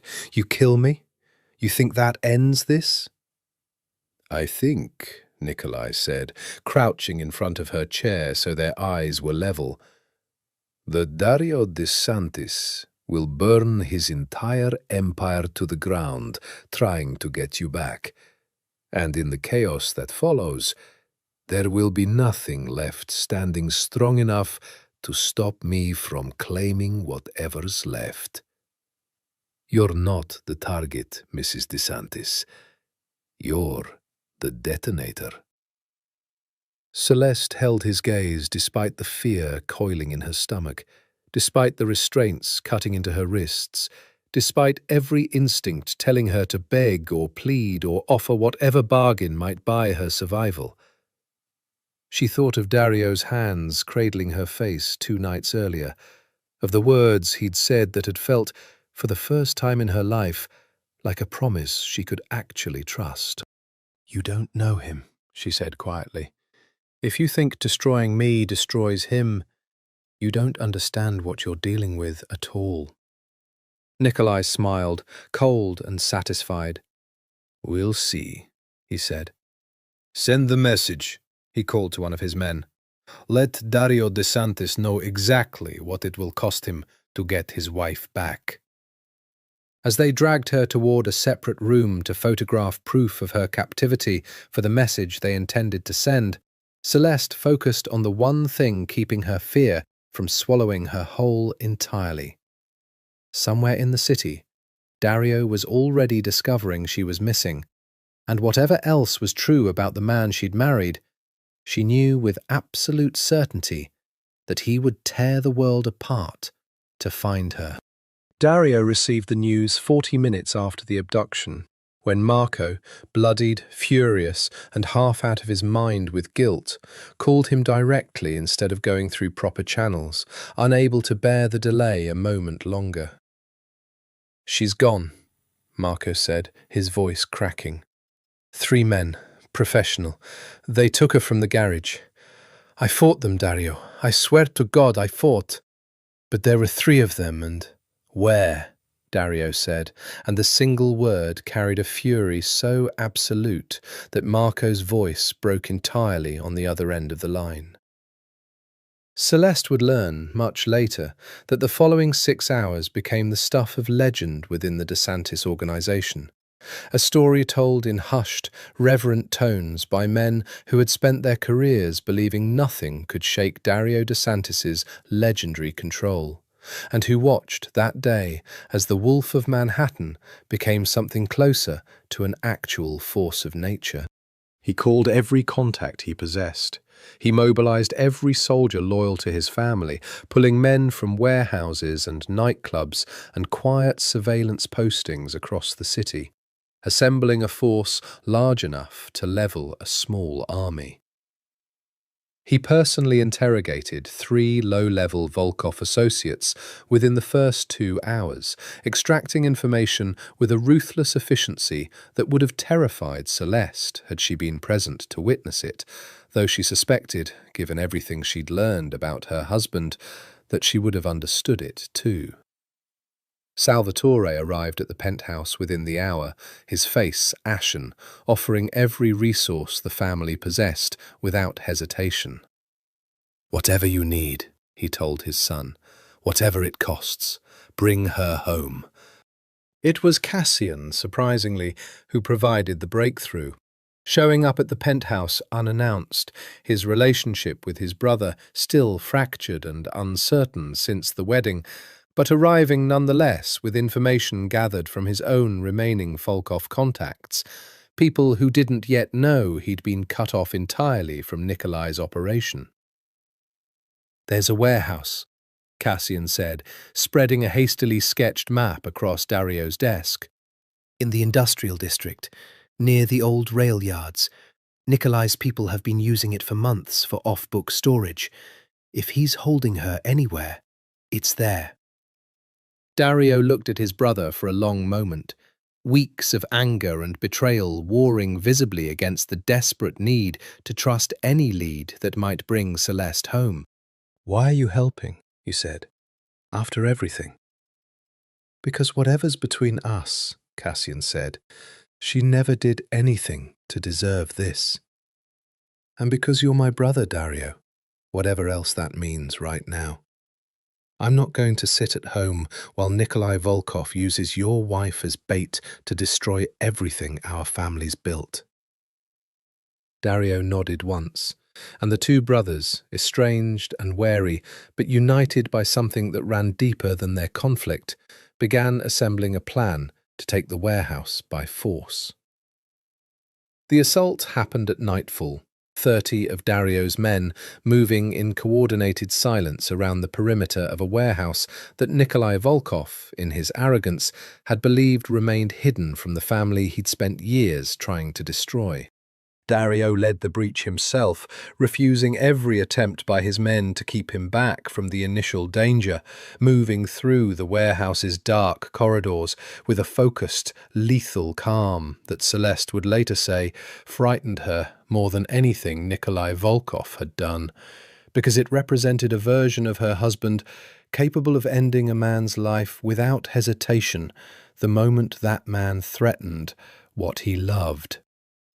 He found her in a back room, still tied to a chair, bruised but alive, and the sound he made upon seeing her, something between relief and fury, a sound Celeste had never heard from him before and would never forget, told her everything she needed to know about how close this had come to a very different ending. "I'm here," Dario said, crossing the room in 3 strides, cutting her restraints with hands that trembled despite his otherwise absolute control. "I'm here, Celeste. I've got you. I'm not letting anyone touch you again." "Dario," she started, but he pulled her into his arms before she could finish, holding her with a desperate intensity that spoke louder than any words could have, his face buried against her hair, his entire body shaking with the aftermath of 6 hours spent believing he might lose the only thing he'd ever truly wanted to protect. Somewhere in the warehouse beyond the room, gunfire erupted. Nikolai Volkov's remaining men attempting a final, desperate defense against 30 soldiers who had come prepared to burn the entire operation to the ground rather than leave without the woman they'd come to retrieve. Nikolai Volkov was captured alive, though barely. Dario's men had shown considerably more restraint than the situation might have warranted, a decision Celeste would later learn was deliberate, calculated specifically to ensure Nikolai survived long enough to answer for everything he'd orchestrated. They brought him to the Westchester estate, to the same study where Vittorio had confessed weeks earlier, and Celeste, despite Dario's insistence that she rest after her ordeal, refused to be anywhere but present for whatever came next. "You should be in bed," Dario told her, his hand never leaving hers since the moment he'd found her in that warehouse, an anchor neither of them seemed willing to release. "I need to see this," Celeste said. "I need to watch this end, Dario. I can't heal from something that isn't finished yet." Nikolai Volkov, bound and blooded, showed none of the arrogant confidence he'd displayed hours earlier when Celeste had faced him tied to a chair in his own warehouse. Whatever composure he'd carried into that confrontation had been stripped away entirely by the speed and ferocity of Dario's response, by the realization that his carefully constructed plan to absorb the DeSantis empire had collapsed within a single night. "You should have killed her," Salvatore said quietly, standing over the man who'd spent 3 years trying to destroy his family. "If you'd killed her the moment you took her, you might have actually broken my son. Instead, you gave him time to find you, and now you're going to answer for every year you spent bleeding this family from the shadows." Kill me then. Nikolai said, some last flicker of defiance surfacing even now. You'll gain nothing from my death that you haven't already gained from destroying my operation. "I'm not going to kill you," Dario said, and something in his voice made even Nikolai go still with sudden uncertainty. "Death would be a mercy, and you don't deserve mercy for what you did to my wife. Instead, you're going to watch everything you built collapse. Every territory you've claimed, every alliance you've cultivated, every piece of the empire you thought you were about to inherit. All of it is going to belong to me by the end of this month, taken piece by piece, while you sit somewhere secure enough that you'll never be able to stop watching it happen." The threat landed with more weight than any promise of violence could have, and Celeste watched Nikolai's face crumble as he understood, finally, exactly what kind of enemy he'd made in Dario DeSantis. Not a man who dealt in quick, merciful violence, but one who understood that true destruction required patience, and that the most lasting punishment was watching everything you'd built dismantled piece by piece, while you remained powerless to stop it. Over the following weeks, that promise proved entirely accurate.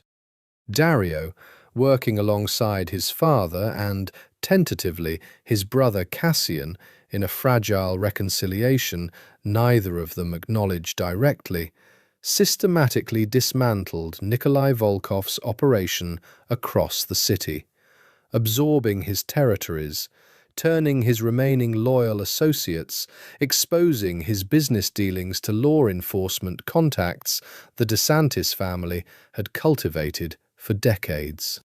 Within 6 weeks, the Volkov organization that had spent 3 patient years working toward the DeSantis family's collapse ceased to exist entirely.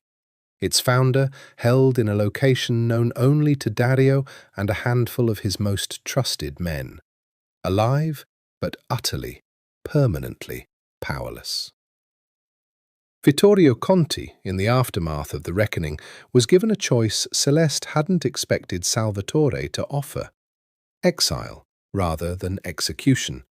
The same mercy shown to Tomas, though delivered with considerably more grief, given the 30 years of friendship that preceded the betrayal. "I don't do this because I forgive you," Salvatore told him in the last conversation the two men would ever have. "I do this because some part of me still remembers who you were before resentment consumed you." "Go somewhere far from this family, Vittorio, and never let me see your face again." It was, Celeste thought, watching Salvatore's face during that final conversation, a mercy that cost the old man more than execution would have, a final act of grief for a friendship that had been for 30 years one of the few things in his life not built on power or fear. The weeks following the warehouse and the collapse of Nikolai Volkov's operation passed in a quieter rhythm than Celeste had experienced since her wedding day. The danger, for the first time in months, genuinely behind them, rather than circling patiently in wait. She woke most mornings to find Dario already awake beside her, watching her sleep with an expression she'd once have called possessive and now recognized as something gentler underneath. A man still not entirely convinced, even weeks later, that the woman beside him was truly safe, still occasionally reaching for her in the middle of the night, as though confirming she remained exactly where he'd left her. "You have to stop doing that," she told him one morning, laughing softly as she caught him watching her over his coffee cup for the third time that week. "I promise I'm not going to disappear the moment you look away." "I know," Dario said, though something in his voice suggested the fear hadn't fully released its grip yet. "It's going to take time, Celeste. 6 hours believing I might lose you isn't something that heals in a few weeks." "Then we heal together," she said, crossing to sit beside him, resting her head against his shoulder in a gesture that had become, in recent weeks, entirely natural between them. "Slowly, however long it takes." Their relationship with Cassian, tentative and uncertain since the warehouse rescue, began slowly to find its own new equilibrium. He visited more frequently, no longer the golden, careless son who'd abandoned his own wedding, but something more grounded, a man who'd learned through catastrophic failure exactly what mattered and what didn't. He and Dario never fully repaired the trust his betrayal had broken, but they built something new in its place, wary and careful, two brothers learning to work alongside each other rather than in competition. "I owe you an actual apology," Cassian told Celeste one evening, the three of them sharing dinner at the penthouse for the first time since the wedding disaster months earlier. "Not the half-formed one I gave you in that restaurant, a real one. I left you standing at an altar because I was chasing something I thought would finally make me matter to this family.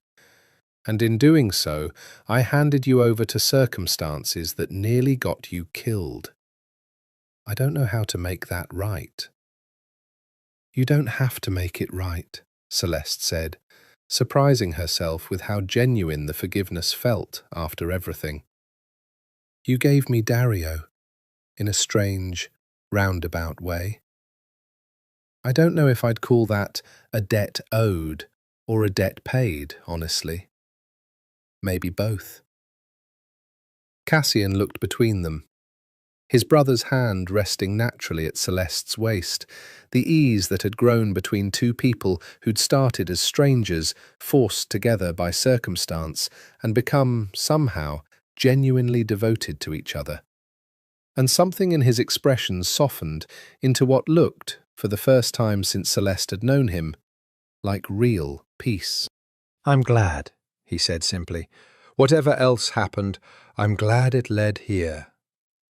Isabella, too, found her way back into their circle over those months, her grief over Thomas's betrayal slowly giving way to a fierce loyalty toward the family that remained, particularly toward Celeste, who had never once treated her with suspicion despite her brother's crimes. "You could have hated me," Isabella told her once, over coffee in Celeste's favourite cafe near the penthouse. "Guilt by association. It would have been understandable." "You didn't do anything wrong," Celeste said simply. "Your brother made choices that were his own. I learned a long time ago that people don't inherit each other's sins just because they share blood. If I believed otherwise, I'd have to hate half the DeSantis family for things Salvatore did before any of us were born." It was during those quiet months of healing that Dario finally took her somewhere she hadn't expected. Not a nightclub or a gala or any of the glittering, dangerous spaces that had defined their public marriage, but a small house upstate, modest and unassuming, tucked into a valley far from the city's glass towers. I bought this before I knew you, he told her, as they walked together through rooms still mostly empty of furniture. Before my father told me I'd be marrying you. I bought it because I needed somewhere that wasn't about the empire. Somewhere I could imagine a life that belonged only to me. I never brought anyone here. Not once. Why bring me now? Celeste asked, though she suspected she already knew the answer. Because I want a version of us that exists outside all of it, Dario said, turning to face her in the fading afternoon light. The empire, the danger, the family obligations. I want a place where we're just Dario and Celeste, not the DeSantis heir and the wife who saved his family. I want to build something here that belongs entirely to us. The peace lasted 4 months before the Empire came calling again, this time in a form neither Dario nor Celeste had anticipated.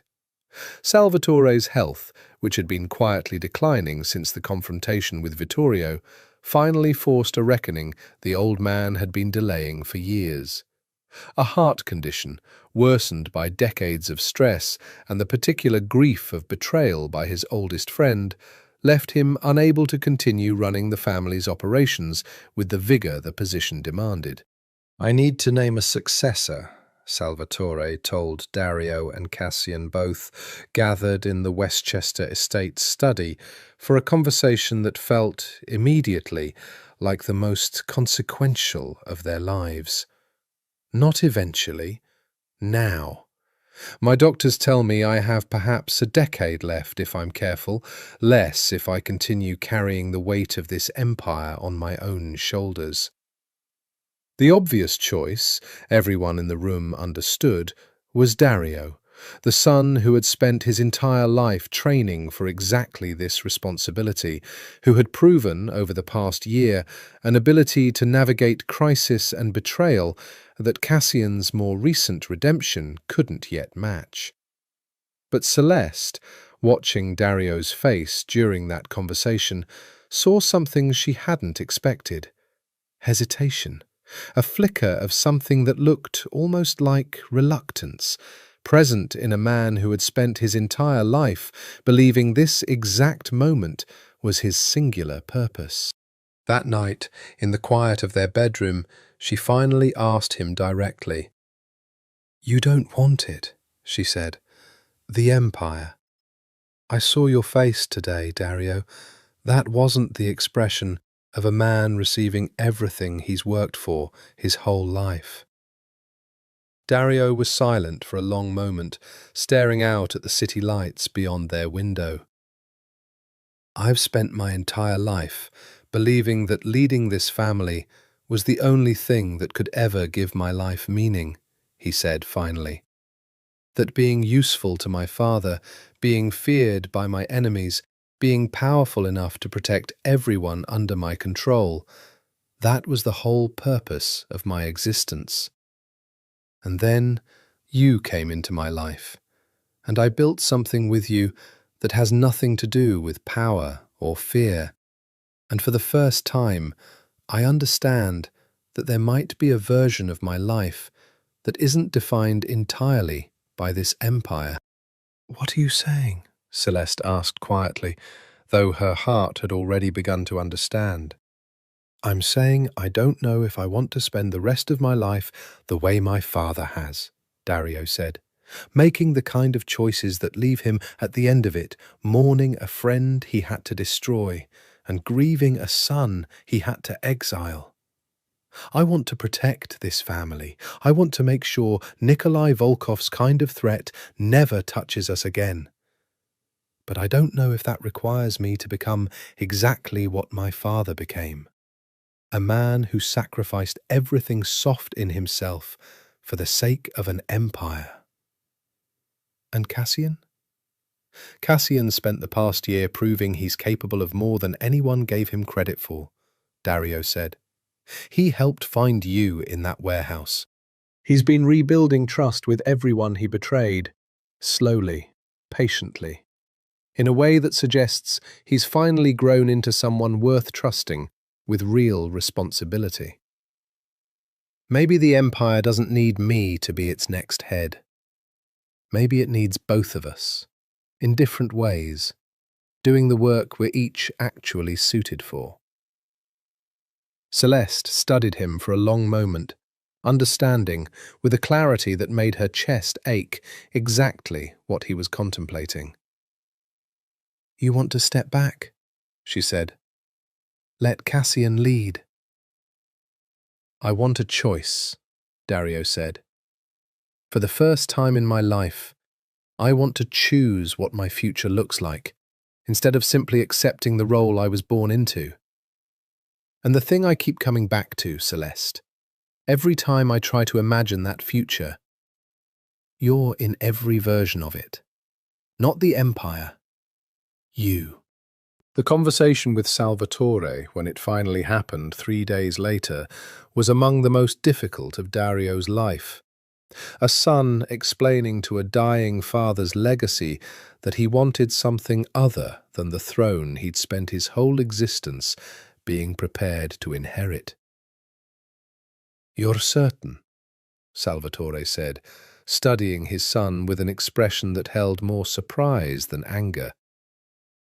"You want to give this to your brother, after everything he did?" "I want to build a life that isn't defined entirely by this family's survival," Dario said. "I'll always protect what's ours. I'll always be here if Cassian needs me, if this family faces another threat like Volkov. But I don't want to spend the rest of my life the way you have, Father, making the choices you've had to make. I want something more for myself, for Celeste, for whatever family we build together." Salvatore was quiet for a long time, and when he finally spoke, his voice carried something Celeste had never heard from him before. Something that sounded, remarkably, like relief. "I always wondered," he said slowly, "whether I'd taken something from you, forcing you into this role before you'd ever had the chance to want anything else. I'm glad, Dario, that you found something worth wanting more." Cassian's ascension to head of the DeSantis family happened quietly, without the fanfare that might once have accompanied such a transition, a reflection of how thoroughly the past year had reshaped everyone involved. He came to Dario's penthouse the evening before his formal installation, uncharacteristically nervous, seeking something from his brother that Celeste suspected he'd never needed before. Reassurance. "Tell me I'm not going to destroy everything Father built," Cassian said, standing at the window, overlooking the city that would soon be, in every meaningful sense, his responsibility to protect. "You're not the same man who disappeared on his own wedding day," Dario said. "You've spent a year proving that. I wouldn't be stepping back if I believed otherwise." "And if I fail?" "Then I'll be here," Dario said simply. "Not as the head of this family, but as your brother. That's not going anywhere, Cassian, regardless of who holds the title." Cassian studied his brother for a long moment, something moving behind his eyes that looked, for the first time since Celeste had known him, entirely without guile. "I don't know if I ever properly thanked you," he said, "for finding me at that restaurant. For actually listening when I told you about the Volkov meetings, instead of simply believing the worst. Most men in your position wouldn't have given me that chance." "You're my brother," Dario said, as though the explanation required nothing further. "I was angry. I had every right to be. But anger isn't the same as certainty, and I owed you the truth before I owed you punishment." The installation ceremony itself, held at the Westchester estate 3 days later, was smaller and quieter than Dario and Celeste's wedding had been. No cathedral, no 600 witnesses, just the family's inner circle, gathered to formally acknowledge what had already, in every practical sense, become true. Cassian stood at the head of the same long dining table where his father had once assessed Celeste like an asset, and accepted the mantle of leadership with a gravity that would have seemed impossible to imagine a year earlier. Salvatore, seated to his son's right, watched the proceedings with an expression Celeste recognized now as genuine peace, the particular relief of a man who had spent decades believing the Empire's survival depended entirely on his own iron control, finally allowing himself to trust that the next generation might carry it forward in a different shape, built on lessons learned through betrayal and near catastrophe, rather than fear alone. Vittorio's absence hung over the ceremony like a ghost, unspoken, but present in every careful glance Salvatore cast toward the empty chair that had once been reserved for his oldest friend at every family gathering. Thomas's absence, too, weighed on Isabella throughout the proceedings, though she stood beside Celeste with a composure that suggested she'd made a kind of peace with the loss of a brother whose weakness had nearly destroyed everything she loved. "It's strange," Isabella said quietly to Celeste, watching Cassian accept congratulations from family members and allied captains alike. "A year ago, I would have told you this family was defined by strength, by power. Now I think it's defined by what everyone survived to get here." Celeste thought of the cathedral where this had all begun, of Salvatore's voice announcing a marriage that had upended her entire life without her consent, of the cold, controlled stranger who had promised her safety in a marriage neither of them had chosen. She thought of midnight conversations in a study full of evidence, of a warehouse where she'd faced down a man who believed her death would break the empire she'd married into, of a small house upstate where she and Dario had begun building something entirely their own. "I think you're right," she said to Isabella. "Strength was never really the point. Surviving what you love enough to keep choosing it, even when everything tells you to walk away, that's the actual foundation this family's built on. Everything else is just decoration."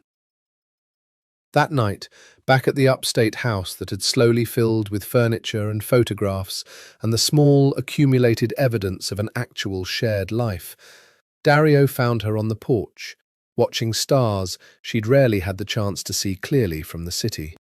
"Regrets?" he asked, settling beside her, his arm coming around her shoulders in a gesture that had become, over the past year, as natural as breathing. "None," Celeste said, leaning into him. "You?" "Only that it took a wedding, a betrayal, a kidnapping, and my entire family's near collapse to finally understand what I actually wanted," Dario said, something almost rueful in his voice. "I could have saved myself considerable trouble if I'd simply recognized it the moment you looked at me across that cathedral." A year to the day after the wedding that had rearranged both their lives without their consent, Dario and Celeste stood together in the small chapel near their upstate house. No cathedral this time, no 600 witnesses, no father's shocking announcement upending everything either of them had believed about their future. Just the two of them, renewing vows that had begun as an arrangement built entirely on duty and survival and had become, through a year of shared danger and hard-won trust, something neither of them had ever expected to find. "I didn't choose you," Dario said, his voice steady despite the emotion evident beneath it, holding both her hands as the small gathering of family watched. Salvatore, frailer now but present, Cassian standing as his brother's witness with Isabella beside him, Marco and Enzo present as much as family as any bloodline could claim. "Not at first. My father chose you for me, in a cathedral, in front of people who expected a wedding, and instead witnessed something closer to a hostage exchange. I want you to know that everything I feel for you now, I chose entirely on my own. Every day since that wedding, I've chosen you. I intend to keep choosing you for the rest of my life. Celeste felt tears she didn't bother hiding, a year's worth of fear and danger and slow, unlikely healing crystallizing into this single moment. "I chose the wrong DeSantis, brother," she said, echoing words that had once defined the worst day of her life, and now, impossibly, described the best decision she'd never actually gotten to make herself. "Except I didn't, did I? I chose exactly right, even though I never knew it was a choice at all until the moment your father said your name in that cathedral." "You could have hated me," Dario said, "for the position I put you in, for the arrangement that gave you no say at all in your own future." "I could have," Celeste agreed. "And there were nights in those first weeks when I did, but you never once treated me like an obligation, Dario. Not really. You gave me the truth when you could have given me comfortable lies. You protected me when protecting me cost you everything. You loved me before either of us understood what that word would actually require. That's not the behavior of a man who saw me as a debt to be paid. That's the behavior of a man who was, somehow, already falling in love with a woman he'd only just met."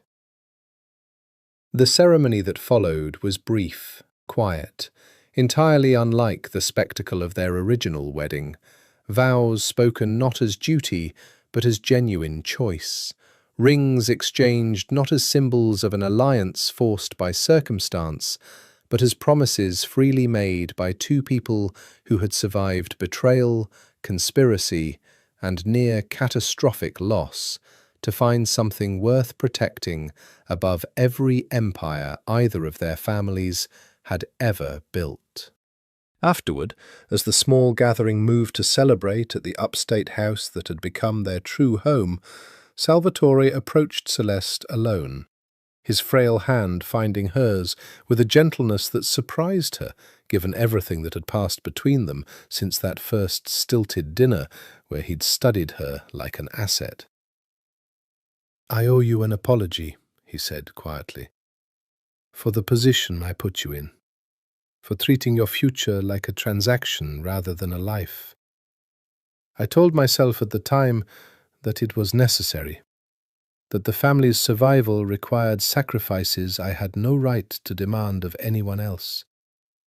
But watching what you and Dario built together this past year, I understand now that I got fortunate in ways I didn't deserve. You could have been broken by what I did to you. Instead, you became the reason my son found something in himself he'd never known was missing." "You didn't get fortunate," Celeste said gently. "You got a son who chose, every single day since that cathedral, to be worthy of the marriage you forced on both of us. That's not luck, Salvatore. That's the man you raised, finally becoming who he was always capable of being." Later that evening, standing on the porch where Dario had once told her he had no regrets beyond the delay in recognizing what he wanted, Celeste watched her husband move through the small gathering of people who had become, over the course of one impossible year, her genuine family. Cassian, laughing at something Isabella had said, more at ease than she'd ever seen him. Salvatore, seated comfortably near the fire, watching his sons with the particular peace of a man who had finally seen his family survive, not through fear and control, but through love that had proven, against every expectation, stronger than the empire that had first demanded it. Dario found her there, eventually, wrapping his arms around her from behind, his chin resting against her hair, as they watched the small, hard-won piece of the life they'd built together. "They're calling us the greatest love story the DeSantis family's ever produced," he murmured against her ear, "which is somewhat absurd, given that it started with a cathedral full of people watching my father humiliate my brother and force a stranger into marrying me instead." "Every great love story starts somewhere absurd," Celeste said, turning in his arms to face him, the man who had once been a cold stranger promising safety, and had become, through a year of shared danger and slow, deliberate trust, the truest home she'd ever known. "Ours just happened to start with a wedding meant for someone else entirely." "I would marry you in that same cathedral tomorrow," Dario said, "knowing everything it would cost us, every threat, every danger, every sleepless night hunting traitors in my own family. I would choose all of it again, Celeste, as long as it ended here, with you." "Then I suppose," Celeste said, rising onto her toes to press her lips against his, "we chose exactly the right ending, even if neither of us got to choose the beginning." Above them, the stars spread endless and quiet across a sky far from the glittering towers of the city where this had all begun. And Dario DeSantis, the wolf of Manhattan, the man an entire underworld had learned to fear, held his wife beneath that vast, indifferent sky, and understood finally that the greatest empire he would ever build was the one neither fear nor duty had constructed. A home, chosen freely, with the one person who had never once needed him to be anything other than exactly who he was.